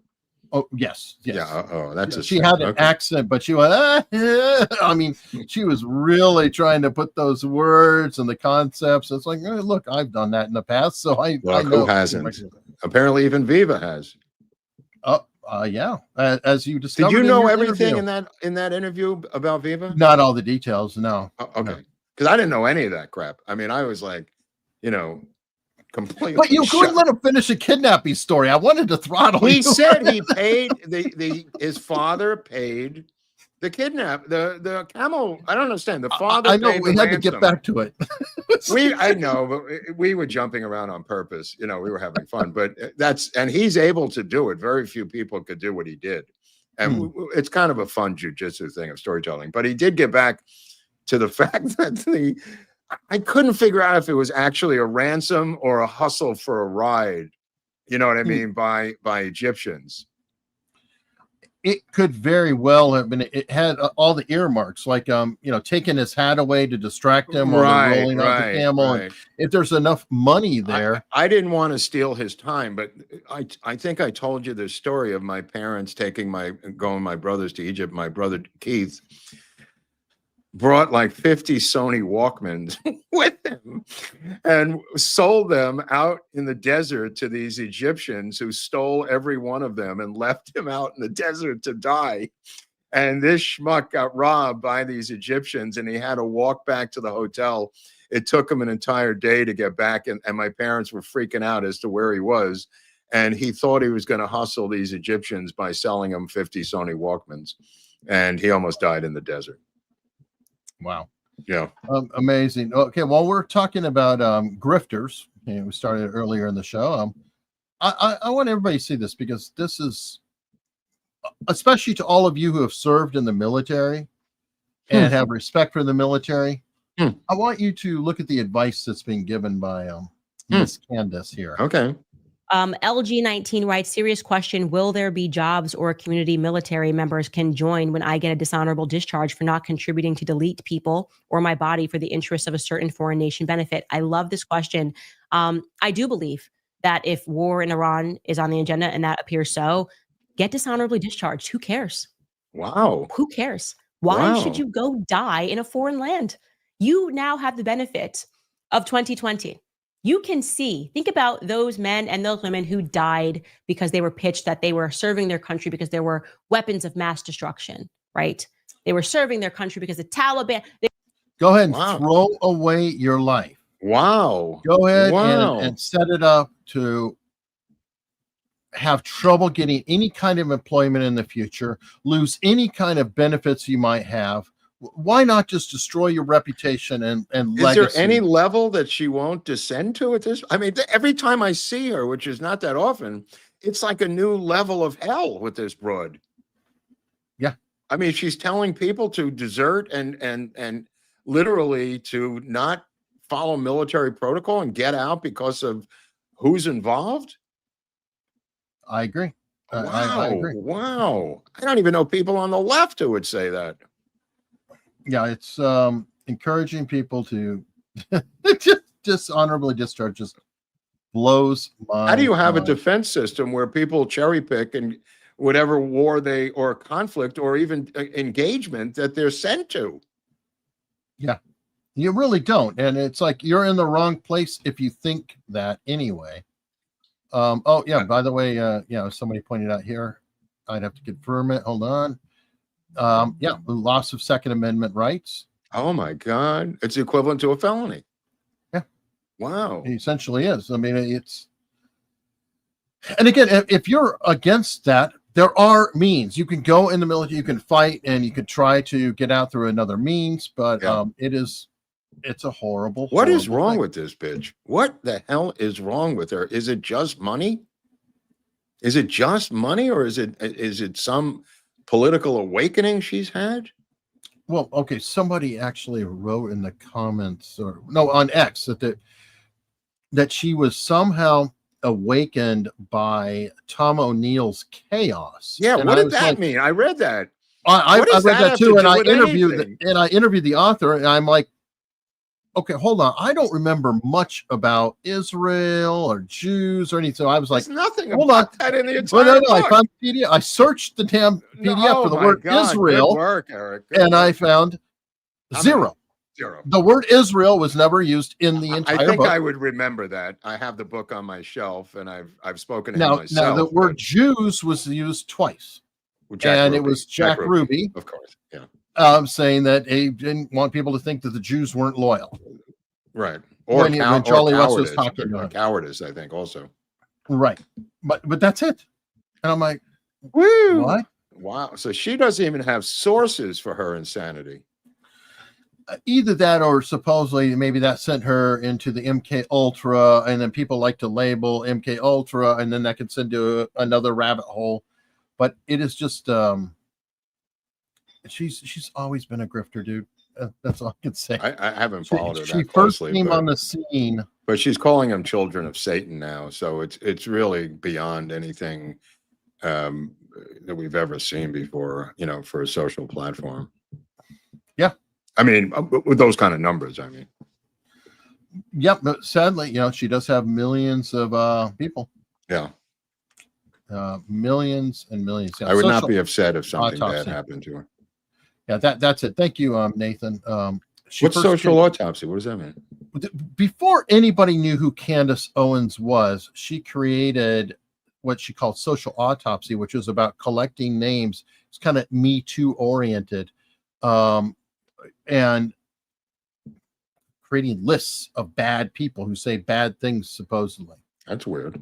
And then she was doing this video and was calling herself Red Pill Black.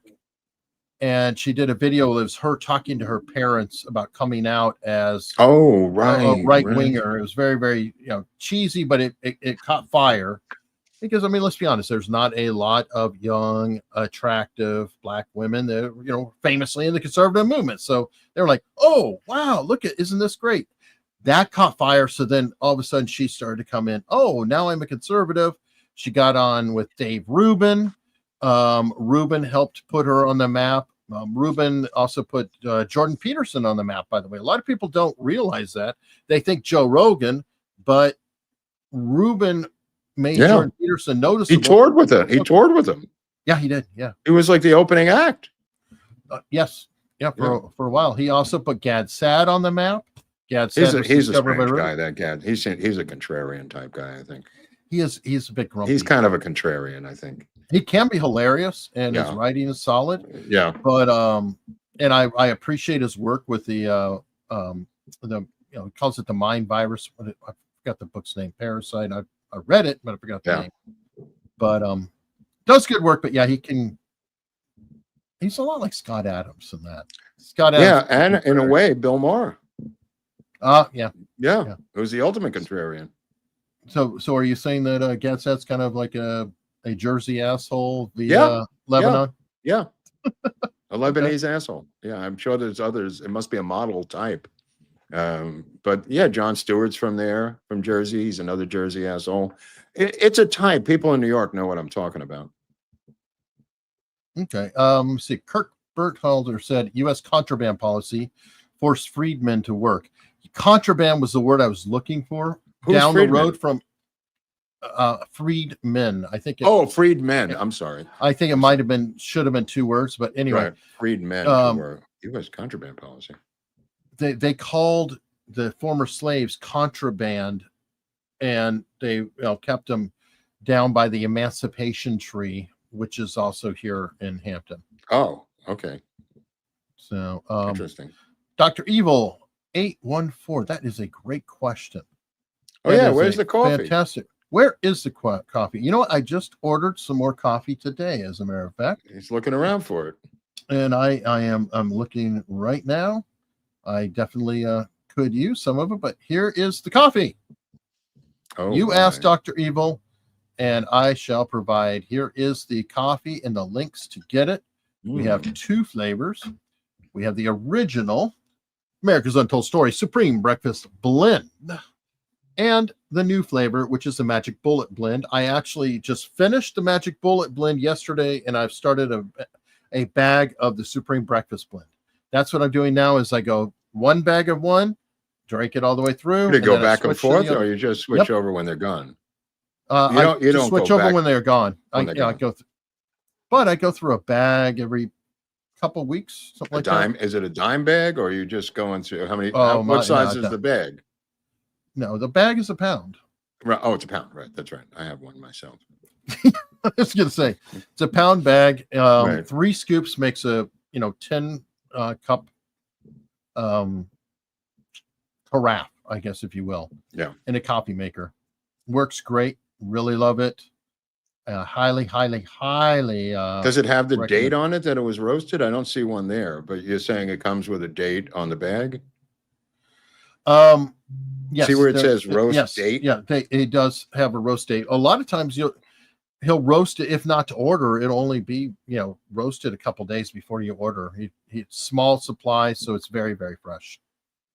And if you like fresh coffee, I do recommend it. What a difference. Even, some places you go in and the coffee is just incredibly good. You ever go into a place, you just go, oh my God, this coffee is great. Where some random place, it could be any place, but it just varies so much. Every once in a while you hit a place and you go, oh my God, this is great. And we happen to sell it. Yeah. I mean, this is that good. It is at the meetup. Everybody was loving it right there. Oh, is that true? We did bring it to the one in Vegas.